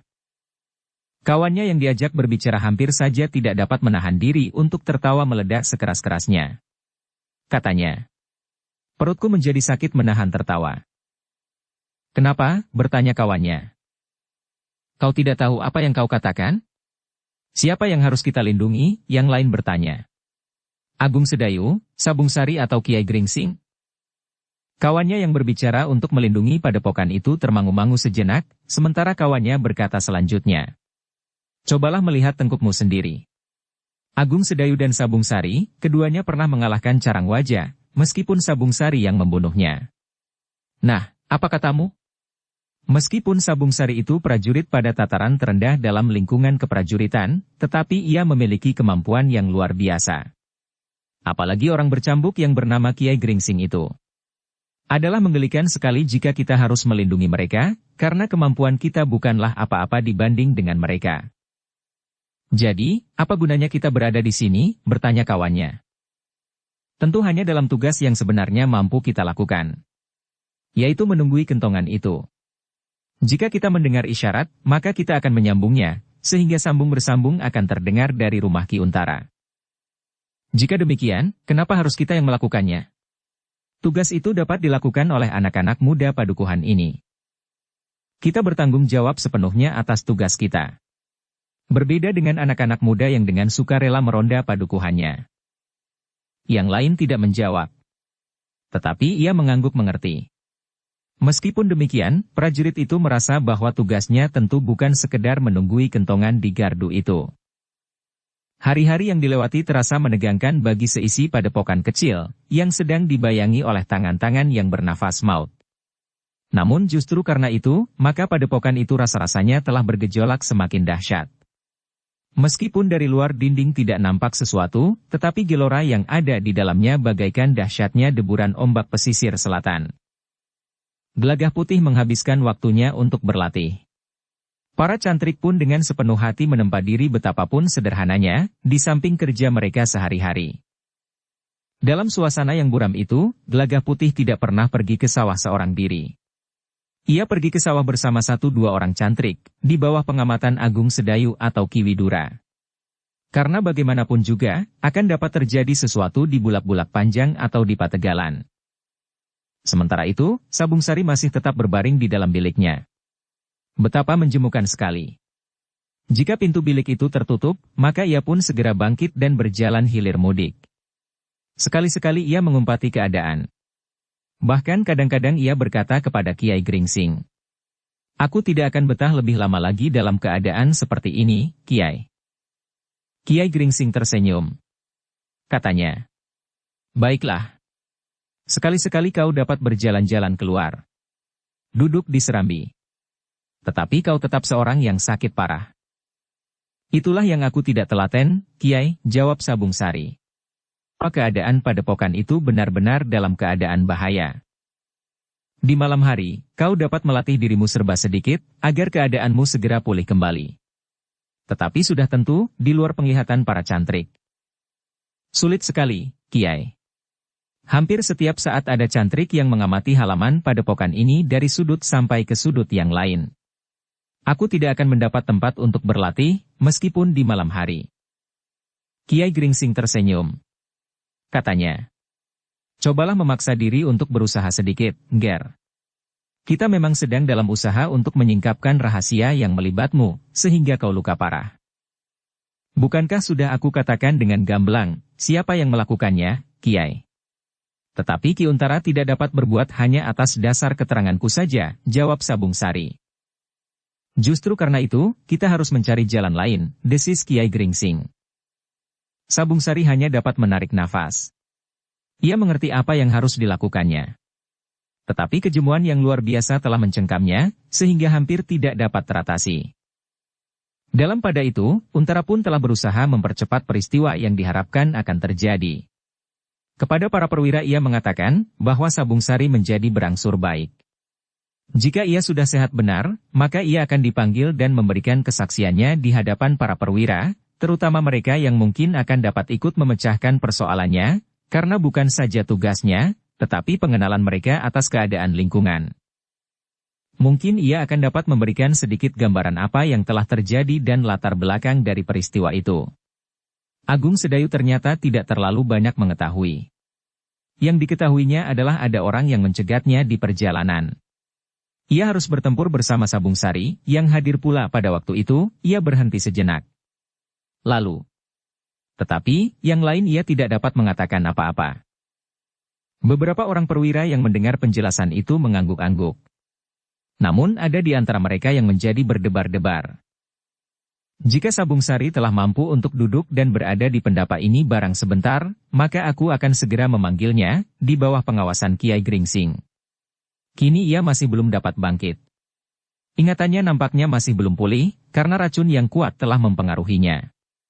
Untunglah, bahwa racun itu masih belum merusakkan syarafnya, sehingga ia kehilangan kesadaran dan ingatannya sama sekali. Para perwira itu masih saja mengangguk-angguk. Mereka pun berharap, agar hal itu akan dapat segera dilakukan, sehingga peristiwa yang diselimuti oleh rahasia itu segera terungkap. Namun dalam pada itu, seorang di antara para perwira itu menjadi berdebar-debar. Ia harus berbuat sesuatu, sebelum Sabung Sari mampu melakukannya di hadapan beberapa orang perwira, karena prajurit itu tentu akan menyebut namanya. Untara memang gila, gumam Ki Pringgajaya. Prajurit muda itu tentu sudah menyampaikan laporan. Tetapi ia ingin agar Sabung Sari mengulangi menyebut namaku di hadapan orang banyak. Tetapi Ki Pringgajaya masih tetap merasa dirinya mampu menghindari segala tuduhan. Ia akan dapat menggugat Sabung Sari jika prajurit itu tidak dapat membuktikan bahwa yang dikatakannya itu bukan sekedar fitnah. Meskipun ada dua orang yang akan dapat menyebut kesaksian yang sama, tetapi aku pun dapat menuduh bahwa keduanya telah bersepakat untuk memfitnah aku di hadapan para perwira, berkata Ki Pringgajaya di dalam hatinya. Namun dalam pada itu, ia pun tidak tinggal diam. Meskipun ia masih merasa mampu mengelak, dan bahkan akan dapat melontar-balikan tuduhan itu, tetapi ia pun berusaha untuk mencari jalan lain. Betapapun juga Sabung Sari adalah orang yang sangat berbahaya baginya, di samping Agung Sedayu yang merupakan salah seorang dari deretan orang-orang yang harus dibinasakan, sebelum sampai saatnya Raden Sutawijaya sendiri. Anak itu akan menjadi duri di dalam tubuh lingkunganku di Jati Anom. Ia bukan saja dapat memberikan tuduhan, tetapi ia pun agaknya anak yang mampu berpikir dan mengurai masalah yang dihadapinya, sehingga tidak mustahil ia dapat menelusuri persoalan ini, sehingga dapat diketemukan bukti-bukti yang dapat menjebakku, berkata Ki Pringgajaya pula di dalam hatinya. Karena itulah, maka ia telah mempunyai rencana yang lain. Ia sudah mulai dengan tindak kekerasan meskipun gagal. Ia sudah berhubungan dengan orang-orang Gunung Kendeng. Kematian kedua orang itu akan dapat dipergunakannya untuk membakar dendam mereka, seperti yang selalu terjadi. Dendam yang membara karena kematian seseorang. Darah yang harus dibayar dengan darah. Dan nyawa yang harus dibayar dengan nyawa. Alangkah panasnya bumi yang dihuni oleh titah terkasih dari Yang Maha Agung, namun yang telah dijilat oleh nafsu kebencian dan dendam. Tetapi Ki Pringgajaya tidak menghiraukannya. Orang-orang yang sejalan dengan tujuannya, pernah mempergunakan orang-orang dari pesisir Endut, tetapi ternyata mereka pun tidak berhasil. Bahkan Carangwaja yang berusaha menyerang Sangkal Putung, justru telah terbunuh oleh Sabung Sari. Aku harus mengumpulkan orang-orang yang penuh dengan dendam. Kemudian mengirimkan mereka ke padepokan kecil itu dan memusnahkan segala isinya. Sabung Sari yang masih belum mampu bangkit itu tentu akan dengan mudah dapat dibunuh. Yang harus diperhitungkan adalah Kiai Gringsing, Agung Sedayu dan Ki Widura. Selebihnya adalah tikus-tikus yang tidak berarti apa-apa, termasuk Gelagah Putih, geram Ki Pringgajaya. Kemudian, para prajurit yang berada di padukuhan sebelah itu pun harus dibungkam pula. Demikianlah, maka Ki Pringgajaya pun segera menghubungi beberapa pihak. Seorang pengikutnya telah diperintahkannya membuat hubungan dengan kawan-kawannya di Pajang. Bahkan seorang yang mempunyai kedudukan yang tinggi di Pajang, telah dengan diam-diam datang ke Jati Anom untuk menemuinya. Ia telah memanggil Pringgajaya untuk berbicara di tempat yang terasing. Anak itu memang harus segera dibinasakan, berkata orang itu kepada Ki Pringgajaya. Ya. Tetapi di padepokan itu ada 3 orang yang pantas diperhitungkan, jawab Ki Pringgajaya, yang kemudian memberikan beberapa penjelasan tentang isi padepokan kecil itu. Tetapi usaha Untara membuat gardu pengawas justru di padukuhan itu memang menarik perhatian tersendiri. Kenapa ia tidak menugaskan saja beberapa orang prajurit langsung tinggal di padepokan itu, bertanya orang yang datang dari Pajang itu. Aku juga sudah memikirkannya. Aku mempunyai beberapa dugaan. Untara tidak ingin mempergunakan kekuasaannya untuk dengan terang-terangan bagi kepentingan keluarganya sendiri. Rasa-rasanya ia segan untuk mempergunakan prajurit Pajang, seolah-olah khusus menjaga adik kandungnya. Pringgajaya berhenti sejenak. Lalu, sedang kemungkinan lain, bahwa Untara menganggap para prajurit itu lebih baik berada di luar padepokan, sehingga mereka akan dapat mengawasi padepokan itu. Tetapi jika mereka berada di dalamnya, maka mereka akan terlibat langsung jika padepokan itu disergap oleh mereka yang bermaksud buruk terhadap Sabung Sari dan Agung Sedayu, sehingga mereka tidak dapat berbuat banyak, termasuk hubungan dengan induk pasukannya. Orang yang datang dari Pajang itu mengangguk-angguk. Ia sependapat dengan Pringgajaya, dengan pertimbangan bahwa kemungkinan Untara memang mempunyai perhitungan tersendiri. Namun bagaimanapun juga, bukan mustahil untuk membinasakan padepokan kecil itu dengan seluruh isinya. Padepokan itu terpisah dari Kademangan Jati Anom. Gardu terdekat yang dibuat Untara tidak akan banyak membantunya, jika prajurit yang berada di gardu itu telah diperhitungkan sebaik-baiknya. Tetapi keduanya sepakat, bahwa mereka harus sangat berhati-hati. Mereka harus memperhitungkan segala kemungkinan yang dapat terjadi dengan rencana mereka. Jika benar mereka akan membinasakan seisi padepokan kecil itu, maka yang terjadi adalah pertempuran yang akan cukup mendebarkan jantung. Kita harus bekerja cepat, sungguh-sungguh dan cermat, berkata Ki Pringgajaya. Aku memerlukan bantuanmu. Jika kita terlambat, maka kedudukanku akan terancam. Bahkan mungkin pada suatu ketika mereka dapat membuktikan, meskipun bukan dalam hubungan yang luas, tetapi khususnya persoalan pembunuhan atas Agung Sedayu. Kita akan selalu membuat hubungan dalam segala rencana, sahut orang yang datang dari Pajang. Mudah-mudahan kita segera berhasil. Aku harus dapat memberikan kesan yang dapat menggeser tuduhan itu daripadaku. Mungkin orang dari Gunung Kendeng dan dalam hubungan kematian Carang Wajah, orang-orang pesisir endut, karena mereka mempunyai hubungan yang sangat baik. Ditambah lagi karena kematian kedua orang kawannya, yang mayatnya berhasil kami sembunyikan dan kami kuburkan dengan diam-diam, sehingga mengurangi bobot tuduhan yang dilontarkan oleh Sabung Sari dan Agung Sedayu. Persoalannya harus dilihat dari kepentingan kita secara keseluruhan. Pajang sudah mematangkan diri untuk menarik garis perang di hadapan Raden Sutawijaya. Dengan demikian, maka segala rencana yang bersangkut paut dengan hal itu harus berjalan lancar. Ki Pringgajaya mengangguk-angguk, ia mengerti bahwa orang itu tentu lebih mementingkan persoalan yang besar dalam hubungan persoalannya yang lebih kecil. Tetapi ia pun berkata, "Tetapi, kau jangan mengabaikan persoalan yang terjadi di Jati Anom. Yang kami jalankan adalah salah satu rencana dalam hubungan dengan keseluruhannya pula." Aku mengerti. Dan aku tidak akan melepaskan setiap persoalan dalam pemecahan sendiri-sendiri, sahut orang itu. Ki Pringgajaya mengangguk-angguk. Katanya, "Aku akan berusaha sesuai dengan kemampuan dan hubungan yang ada padaku. Tugas itu masih tetap tidak bergeser, selama kau belum dapat menyelesaikannya dengan baik. Tetapi persoalan-persoalan yang timbul karenanya harus diperhitungkan dengan saksama, agar semuanya dapat berlangsung seperti yang kita harapkan." Ki Pringgajaya mengangguk-angguk. Katanya, "Aku mengerti. Tetapi harus ada kesan, bahwa kita tidak berdiri sendiri-sendiri." Ya. Sudah aku katakan berapa puluh kali. Tetapi juga aku katakan, bahwa masing-masing harus berusaha menyelesaikan tugas yang dibebankan kepadanya.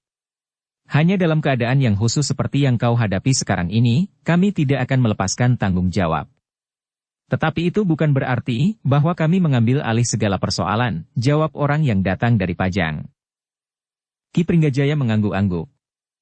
Ia mengerti, bahwa ia harus meneruskan segala upaya untuk menyelesaikan tugas yang dibebankan kepadanya. Menyingkirkan Agung Sedayu, Swandaru dan Kiai Gringsing berturut-turut. Karena Agung Sedayu yang berdiri terpisah dari lingkungan yang dapat melindunginya, maka menurut perhitungan, ia adalah orang yang paling lemah, meskipun ia sendiri memiliki kelebihan. Sementara pada Swandaru masih harus diperhitungkan lingkungannya, karena Kademangan Sangkal Putung mempunyai kekuatan yang cukup besar. Sepasukan pengawal yang siap setiap saat.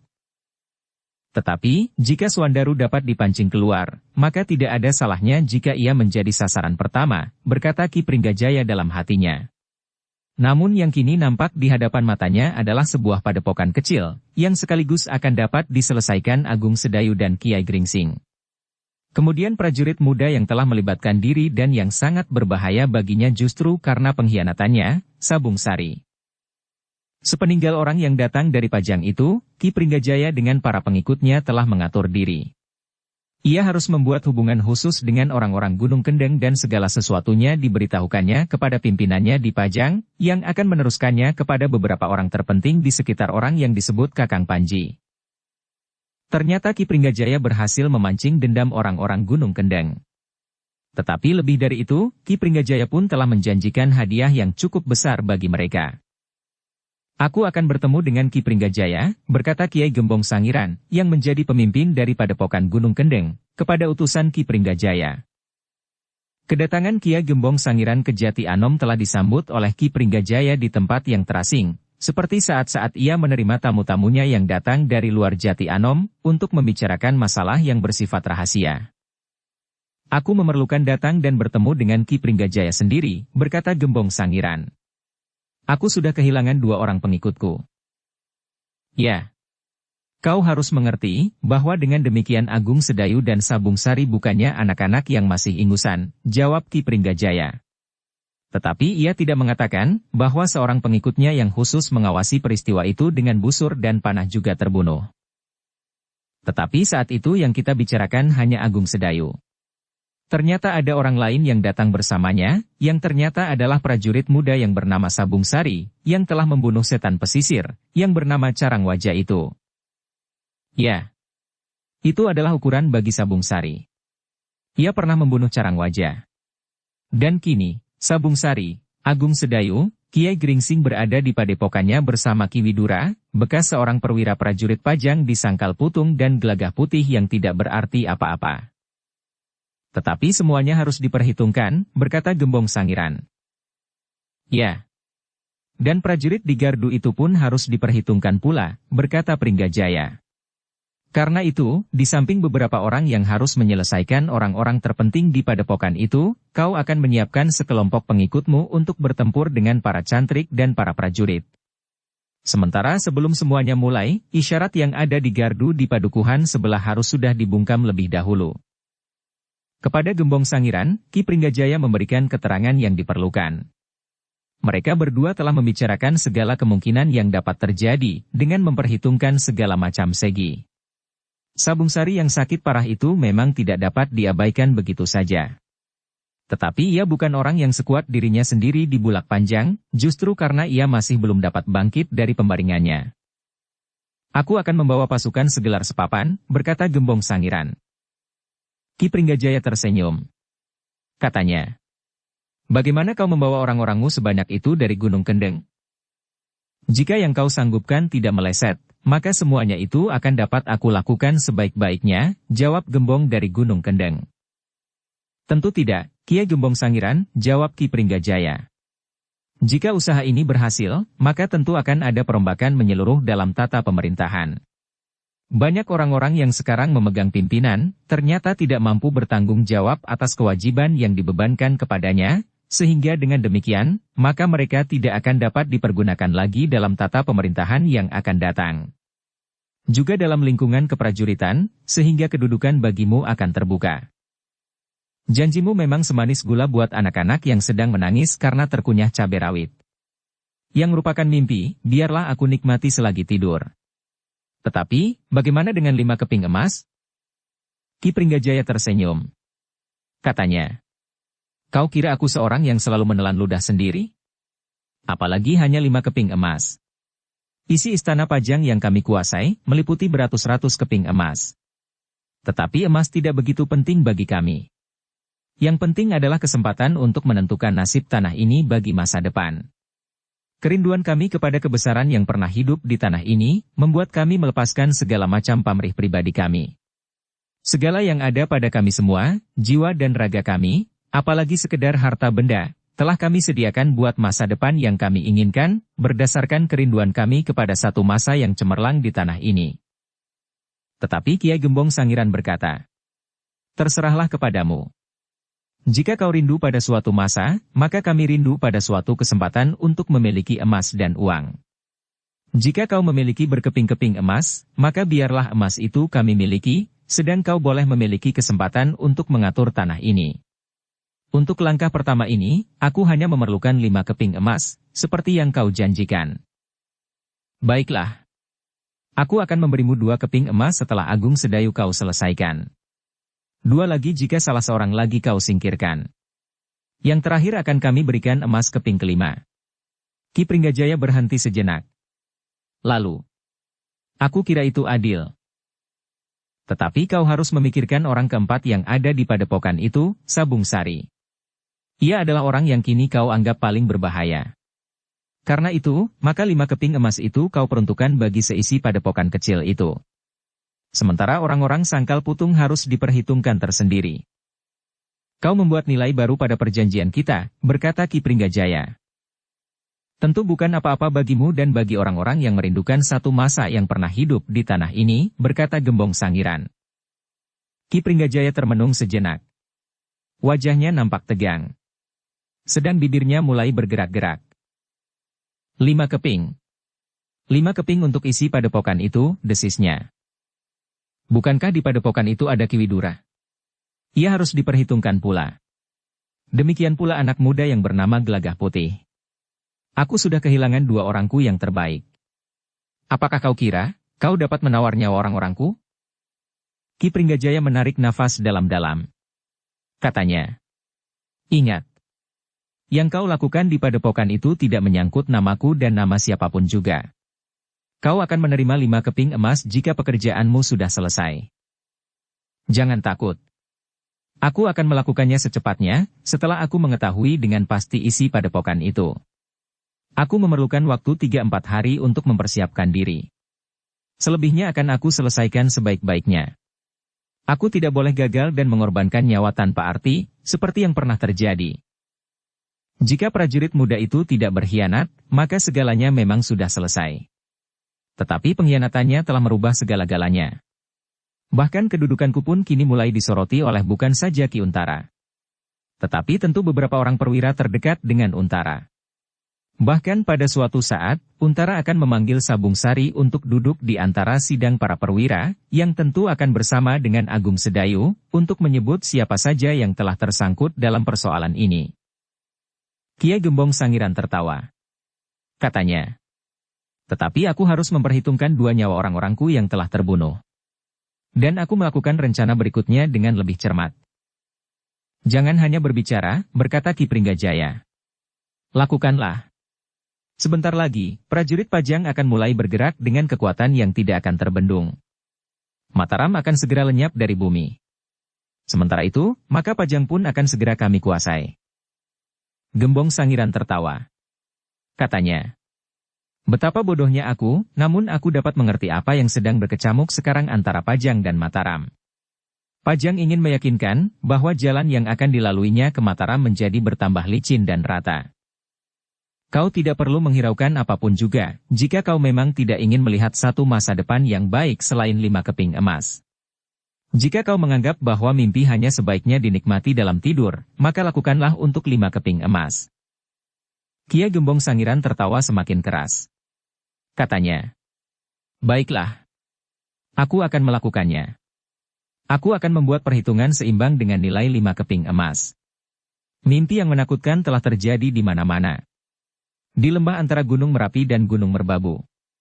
Di Sangkal Putung dan di daerah ini. Tetapi aku belum terlambat untuk mengambil kesempatan dalam keadaan terjaga.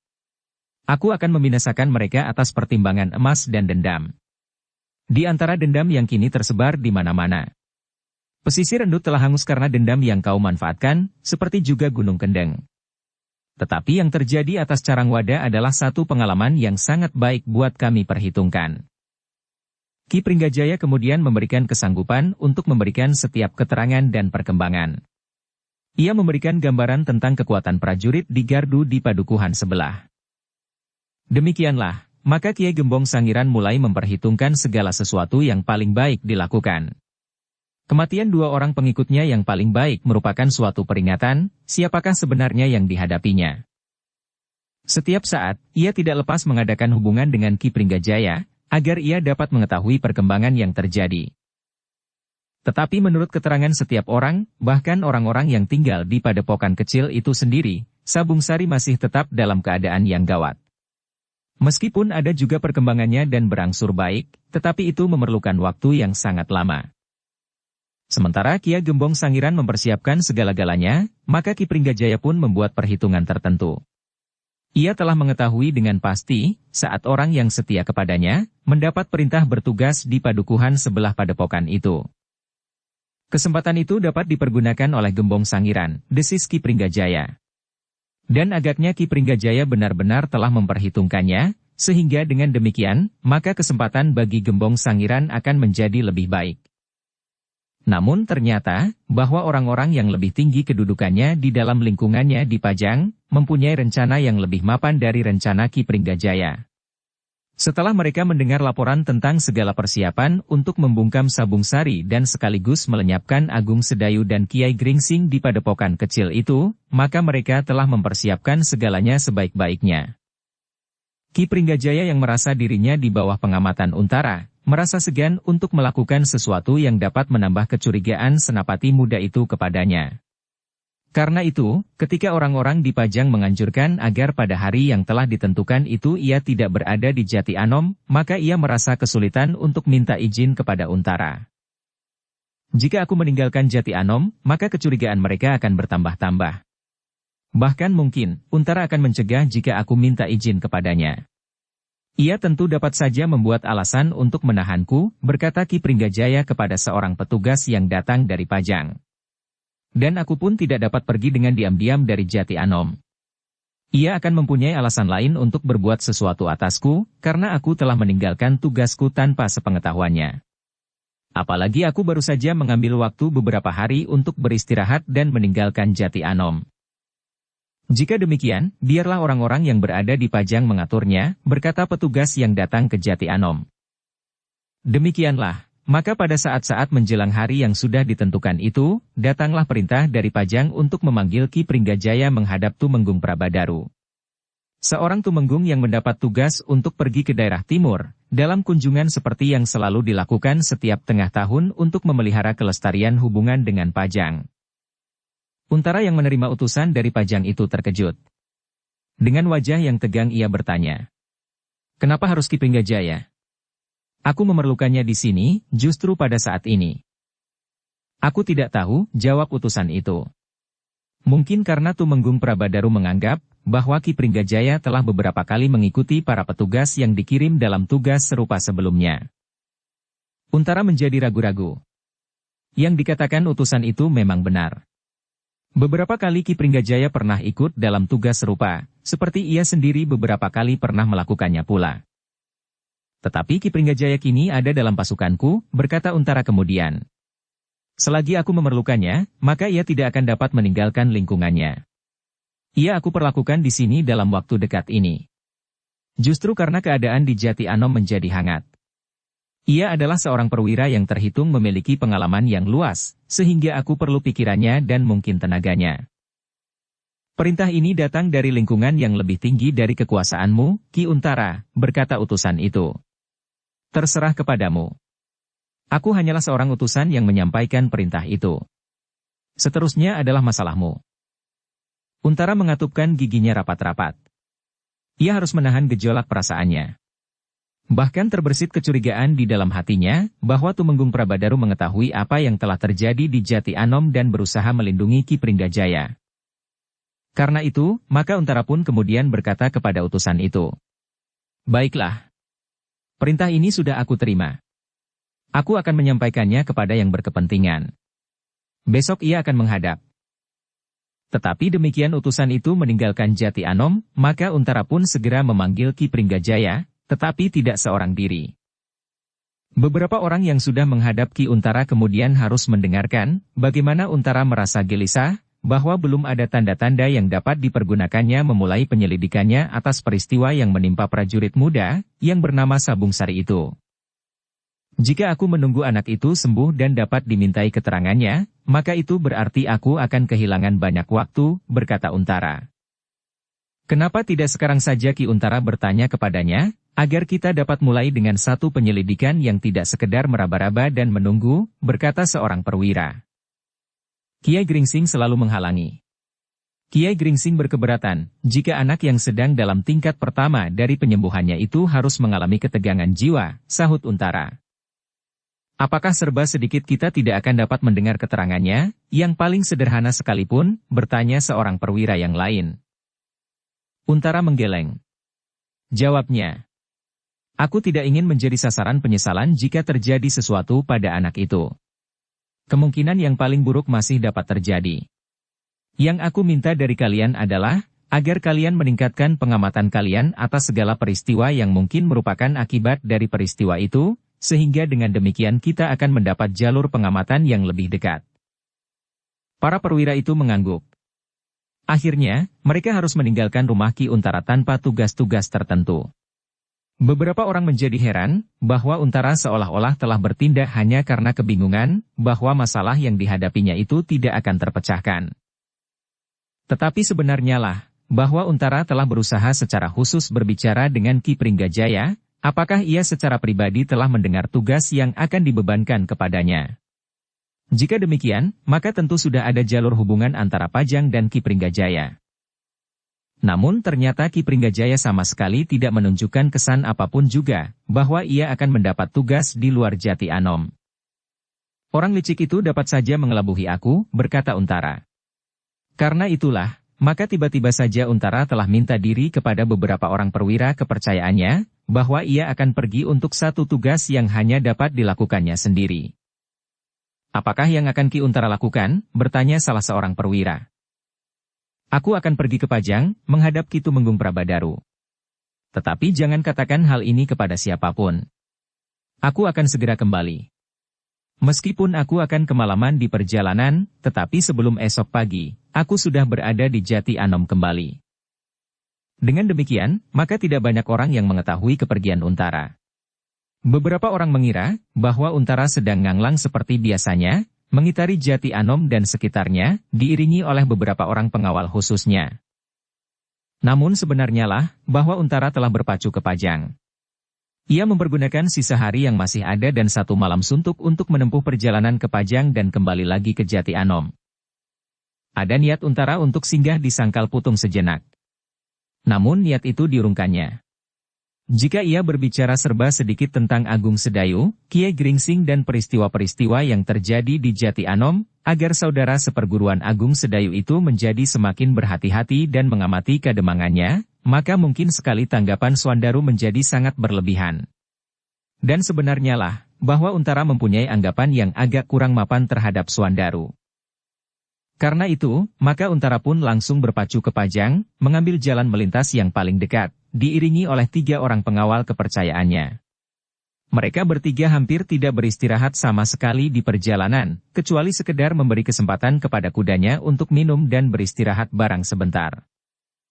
Kedatangan Ki Untara langsung menuju ke rumah Ki Tumenggung Prabadaru ternyata telah mengejutkannya. Dengan hati yang berdebar-debar, Ki Tumenggung Prabadaru mempersilahkan Untara naik ke pendapa. Aku tidak mengira, bahwa aku akan mendapat tamu dari Jati Anom, berkata Ki Tumenggung Prabadaru. Ya, Ki Tumenggung. Aku sengaja datang pada saat Ki Tumenggung sedang menikmati ketenangan ujung malam, sahut Untara. Tumenggung Prabadaru tertawa, meskipun ia tidak dapat menyembunyikan perasaannya untuk segera mengetahui apakah keperluan Untara, yang nampaknya datang ke Pajang khusus untuk menemuinya. Setelah menanyakan keselamatan Untara di perjalanan seperti kebiasaannya, maka Ki Tumenggung pun segera bertanya. Kedatanganmu agak mengejutkan aku, Ki Untara. Ya, Ki Tumenggung. Kedatanganku memang membawa kepentingan yang agak khusus. Ki Tumenggung mengerutkan keningnya.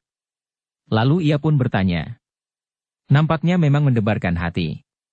Katakanlah, apakah keperluanmu, Ki Untara? Ki Tumenggung akan mendapat tugas baru untuk mengunjungi beberapa daerah di sebelah timur, bertanya Untara kemudian. Ki Tumenggung Prabadaru mengerutkan keningnya. Namun kemudian ia menjawab. Ya. Aku akan pergi ke beberapa daerah di sebelah timur untuk mengunjungi beberapa kadipaten. Tetapi aku tidak membawa tugas khusus, selain kunjungan seperti kebiasaan yang berlaku. Bukankah kau juga pernah melakukannya bersama dengan para perwira, di masa sebelum ini? Iya, Ki Tumenggung. Aku memang pernah melakukannya. Tetapi yang ingin aku tanyakan bukannya kepergian Ki Tumenggung itu sendiri. Tetapi masalah lain, meskipun berhubungan langsung dengan tugas Ki Tumenggung. Ki Tumenggung Prabadaru memandang Ki Untara dengan penuh pertanyaan di sorot matanya, meskipun tidak diucapkannya. Ia menunggu Untara meneruskan keterangannya. Ki Tumenggung, apakah benar Ki Tumenggung telah menunjuk Ki Pringgajaya untuk ikut serta dalam perjalanan ke timur itu? Oh, Ki Tumenggung mengerutkan keningnya. Aku tidak pernah menunjuk seseorang yang akan berada di dalam tugas bersamaku. Aku memang mendapat perintah untuk memimpin sekelompok kecil petugas dari Pajang, untuk mengunjungi beberapa kadipaten di daerah timur. Tetapi aku tidak menunjuk seorang pun yang akan pergi bersamaku. Ketika aku mendapat perintah langsung dengan tanda kekuasaan Sultan, maka sudah tercantum beberapa nama yang akan mengikuti perjalanan itu. Memang di antaranya termasuk Ki Pringgajaya, yang saat ini sedang bertugas di Jati Anom di bawah pimpinanmu. Aku kira kau telah mendapat perintah pula dalam hubungan kepergian Ki Pringgajaya itu. Untara menarik nafas dalam-dalam. Katanya, ya, kemungkinan itu memang dapat terjadi. Bukan satu kemungkinan. Memang itulah yang terjadi. Ki Tumenggung Prabadaru berhenti sejenak. Lalu, tetapi, apakah ada sesuatu keberatan yang akan kau ajukan atas penunjukan itu? Ki Untara termangu-mangu sejenak. Namun kemudian katanya, aku sedang memerlukan semua kekuatan yang ada di Jati Anom. Termasuk Ki Pringgajaya. Keadaan di Jati Anom saat ini tidak begitu cerah, sehingga aku memerlukan semua orang. Ki Tumenggung tersenyum. Katanya, bukankah Ki Pringgajaya hanya seorang? Menurut keterangan yang aku terima, ia pernah melakukan perjalanan serupa. Tetapi tidak bersamaku di saat yang lalu, karena sebelum tugasku kali ini, aku pernah mendapat tugas serupa satu kali. Mungkin ada baiknya aku membawa Ki Pringgajaya. Iya, Ki Tumenggung.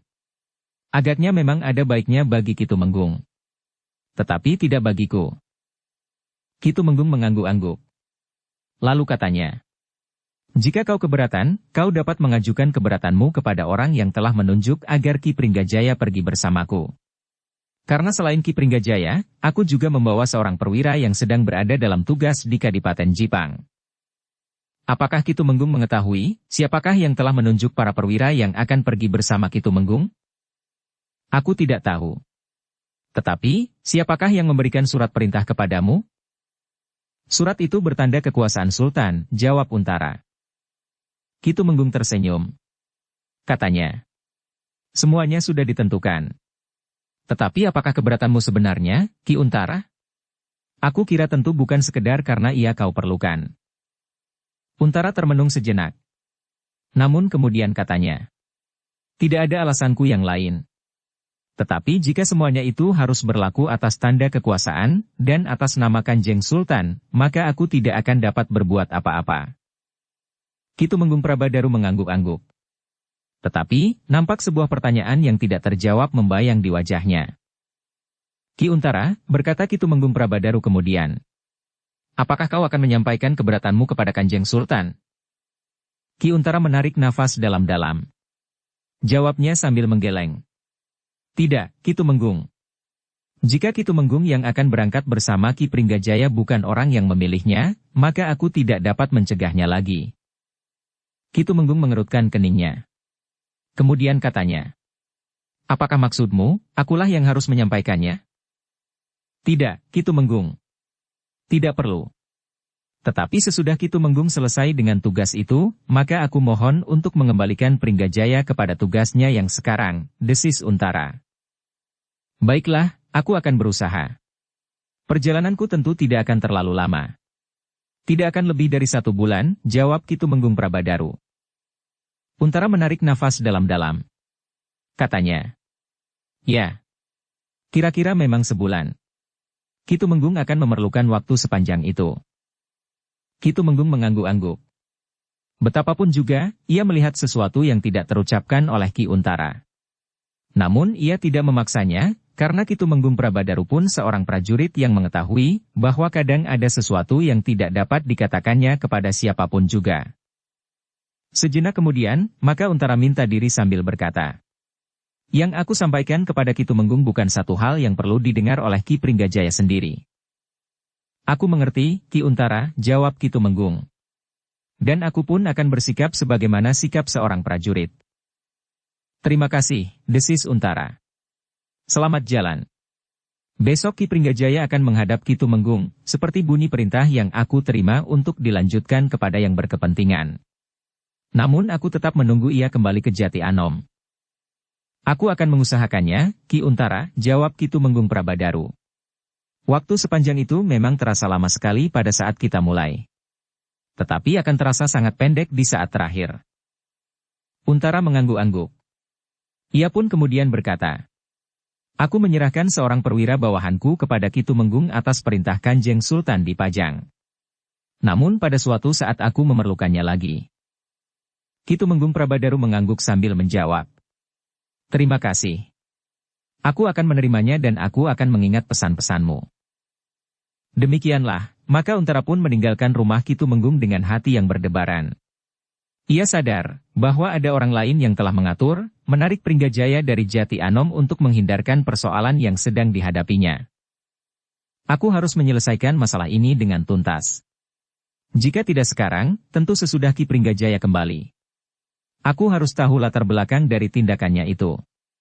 Apakah sekedar dendam, karena tingkah laku Agung Sedayu yang terlalu banyak melibatkan diri dengan kepentingan Mataram, sehingga 1-2 orang yang pernah dibunuhnya adalah keluarga dari Ki Pringgajaya, atau karena alasan-alasan lain yang lebih luas jangkauannya," berkata Untara di dalam hatinya.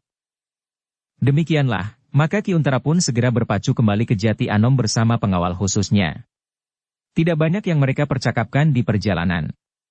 Seperti saat mereka pergi, maka saat mereka kembali pun tidak ada hambatan di perjalanan.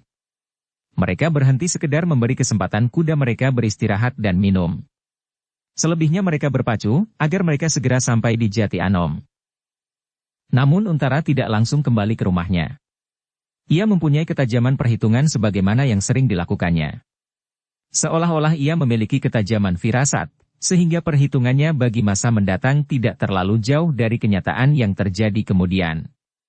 Meskipun dasar pengamatannya berbeda dengan yang dapat dilakukan oleh Ki Waskita, karena Untara mendasarkan pada perhitungan dan uraian dari peristiwa demi peristiwa, dalam hubungannya dengan satu persoalan. Kedatangan Untara, jauh lewat tengah malam di padepokan kecil itu telah mengejutkan penghuninya. Dengan tergopoh-gopoh, Kiai Gringsing yang dibangunkan oleh cantrik yang bertugas meronda segera menerima senapati muda itu di pendapa. "Apa aku harus membangunkan orang lain?" bertanya Kiai Gringsing. "Tidak perlu, Kiai. Tetapi Paman Widura sajalah yang sebaiknya Kiai panggil kemari, untuk sedikit berbincang," sahut Untara. Ki Widura pun kemudian duduk pula bersama mereka. Dengan pendek Untara mengatakan bahwa Ki Pringgajaya ternyata telah dipanggil ke Pajang untuk satu tugas bersama Ki Tumenggung Prabadaru. "Apakah ada hubungan antara Ki Pringgajaya dengan Ki Tumenggung Prabadaru?" bertanya Widura. Untara menggeleng sambil menjawab. "Menurut penjajaganku, untuk sementara, aku menganggap tidak, Paman. Tidak ada hubungan apapun, karena Ki Tumenggung hanyalah sekedar menerima orang-orang yang akan diperbantukan kepadanya. Ia bukan orang yang menyusun kelompok yang akan pergi bersamanya." Ki Widura mengangguk-angguk. Lalu ia pun bertanya, "Jadi, bagaimana menurut pertimbanganmu?" "Tentu ada orang lain, Paman, tetapi aku tidak dapat mengetahuinya. Aku tidak mungkin menghadap Kanjeng Sultan dan menanyakan, siapakah yang telah menyusun nama-nama di dalam kelompok itu," jawab Ki Untara. Lalu, "Namun demikian, kepergian Ki Pringgajaya bukan berarti bahwa persoalan ini sudah selesai. Kepergiannya justru telah menguatkan dugaanku bahwa yang dikatakan oleh Sabung Sari dan Agung Sedayu adalah benar. Ki Pringgajaya telah terlibat dalam usaha pembunuhan itu, meskipun latar belakangnya masih harus diselidiki sampai ke dasarnya." Widura menarik nafas, sementara Kiai Gringsing mengangguk-angguk sambil berkata, "Aku sependapat, Nger. Bahkan aku sependapat bahwa kepergiannya bukan pertanda bahwa tidak akan terjadi sesuatu selama ia tidak berada di Jati Anom. Mungkin ia sudah mengatur segala sesuatunya, yang justru harus dilakukan pada saat ia pergi. Kiai benar, sahut Untara. Karena itulah aku singgah ke padepokan ini, langsung dalam perjalananku dari Pajang ini. Kiai Gringsing mengangguk-angguk.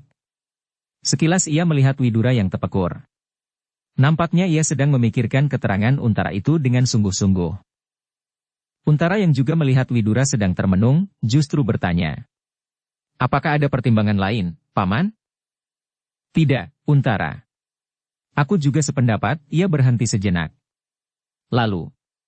Namun demikian, kau jangan melepaskan prasangkamu terhadap Tumenggung Prabadaru. Memang segalanya mungkin sekali terjadi.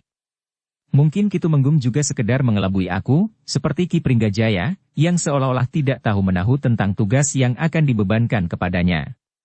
Namun menurut penjajaganku agaknya Ki Prabadaru memang tidak terlibat. Meskipun demikian, aku memang harus berhati-hati melihat segalanya pada saat seperti sekarang ini. Aku juga harus berhati-hati terhadap sikap Ki Tumenggung Prabadaru. Karena itu, aku tetap tidak mengatakan alasan yang sebenarnya, kenapa aku berusaha mencegah kepergian Ki Pringgajaya. Namun seandainya ia benar-benar ada sangkut pautnya dengan Pringgajaya, ia tentu akan mengatakannya, bahwa aku telah menghubunginya dan mencurigai Ki Pringgajaya. Seperti tentu sudah terasa pula oleh Ki Pringgajaya, bahwa Sabung Sari tentu telah mengatakannya, desis Widura. Lalu. Karena itu, kita semuanya harus berhati-hati. Benar atau tidak benar, Ki Pringgajaya akan menanggapi kecurigaan itu. Jika ia benar melakukan, maka yang harus dikerjakannya adalah menghapus jejak dan menggeser tuduhan itu dari dirinya. Jika ia benar-benar tidak melakukan seperti yang dikatakan oleh Sabung Sari, maka ia tentu belum menyadari bahwa semua mata di padepokan ini sedang tertuju kepadanya. Untara mengangguk-angguk. Desisnya. Iya, Paman. Namun kita harus bersiaga menghadapi segala kemungkinan. Kedua orang petugas khusus yang aku serahkan kepada Paman dan Kiai Gringsing akan dapat dipergunakan sebaik-baiknya. Keduanya benar-benar dapat dipercaya. Dan kedua-duanya tidak banyak dikenal oleh prajurit Pajang yang berada di Jati Anom. Sementara keduanya memiliki kemampuan yang akan dapat membantu isi padepokan ini jika terjadi sesuatu. Untara berhenti sejenak. Lalu. Tetapi bagaimana dengan Sabung Sari sendiri? Ia sudah berangsur baik. Ia sudah mulai memulihkan kekuatan dan kemampuannya. Meskipun ia masih memaksa diri di pembaringannya, namun pada saat-saat tertentu di malam hari, aku membawanya ke sanggar untuk memberi kesempatan kepadanya, memulihkan segenap kemampuannya, jawab Kiai Gringsing. Syukurlah. Agaknya untuk sementara sasaran akan bergeser dari Agung Sedayu ke Sabung Sari, atau kedua-duanya, gumam Untara. Karena itu, maka aku mohon seisi padepokan ini tetap berhati-hati. Jangan biarkan Agung Sedayu pergi ke sawah atau pategalan seorang diri, meskipun siang hari. Karena semuanya akan dapat terjadi, dimanapun dan di saat yang tidak kita duga sama sekali. Baiklah, Nger. Kedua petugas sandi itu akan mengawasi Agung Sedayu, di samping para cantrik yang lain, jawab Kiai Gringsing. Mudah-mudahan kita masih mendapat kesempatan untuk mengatasi usaha yang jahat itu, desis Untara kemudian. Kita masih mempunyai keyakinan yang cukup, bahwa segala kejahatan akan dapat kita kalahkan. Ya, Nger, sahut Kiai Gringsing. Tetapi nampaknya Angger Untara juga harus memperhatikan prajurit yang meronda di padukuhan sebelah. Mereka akan menjadi sasaran utama bagi para penjahat yang berniat buruk di padepokan ini, karena mereka tentu akan berusaha membungkam prajurit-prajurit itu lebih dahulu, agar mereka tidak memberikan isyarat kepada induk pasukannya jika terjadi sesuatu di padepokan ini. Ya, Kiai. Aku bermaksud memancing perhatian mereka hanya kepada prajurit itu saja. Tidak kepada isi padepokan ini sendiri. Aku harap mereka tidak mengetahui bahwa di sini ada dua orang petugas sandi, dan mereka pun tidak mengerti bahwa Sabung Sari telah mampu mempertahankan dirinya sendiri, berkata Untara kemudian. Namun demikian, aku masih juga memerintahkan petugas-petugas khusus untuk mengawasi padepokan ini, dari arah yang lain sekali dari prajurit-prajurit itu. Terima kasih, Nger. Mudah-mudahan kita selalu mendapat perlindungan dari Yang Maha Kasih, sehingga akan dapat terhindar dari segala bencana. Demikianlah, maka Untara pun segera minta diri. Betapapun juga, Ia menanggapi persoalan yang gawat itu melampaui persoalan-persoalan lain, karena yang menjadi sasaran adalah adiknya sendiri. Lebih dari itu, maka yang akan terjadi itu tentu akan dapat berpengaruh terhadap kedudukannya di Jati Anom, karena Untara sendiri mulai condong untuk mempercayai bahwa ada orang-orangnya yang terlibat dengan maksud tertentu. Bersambung ke bab 228. Dukung kami dengan subscribe, follow, like, komen dan share. Terima kasih.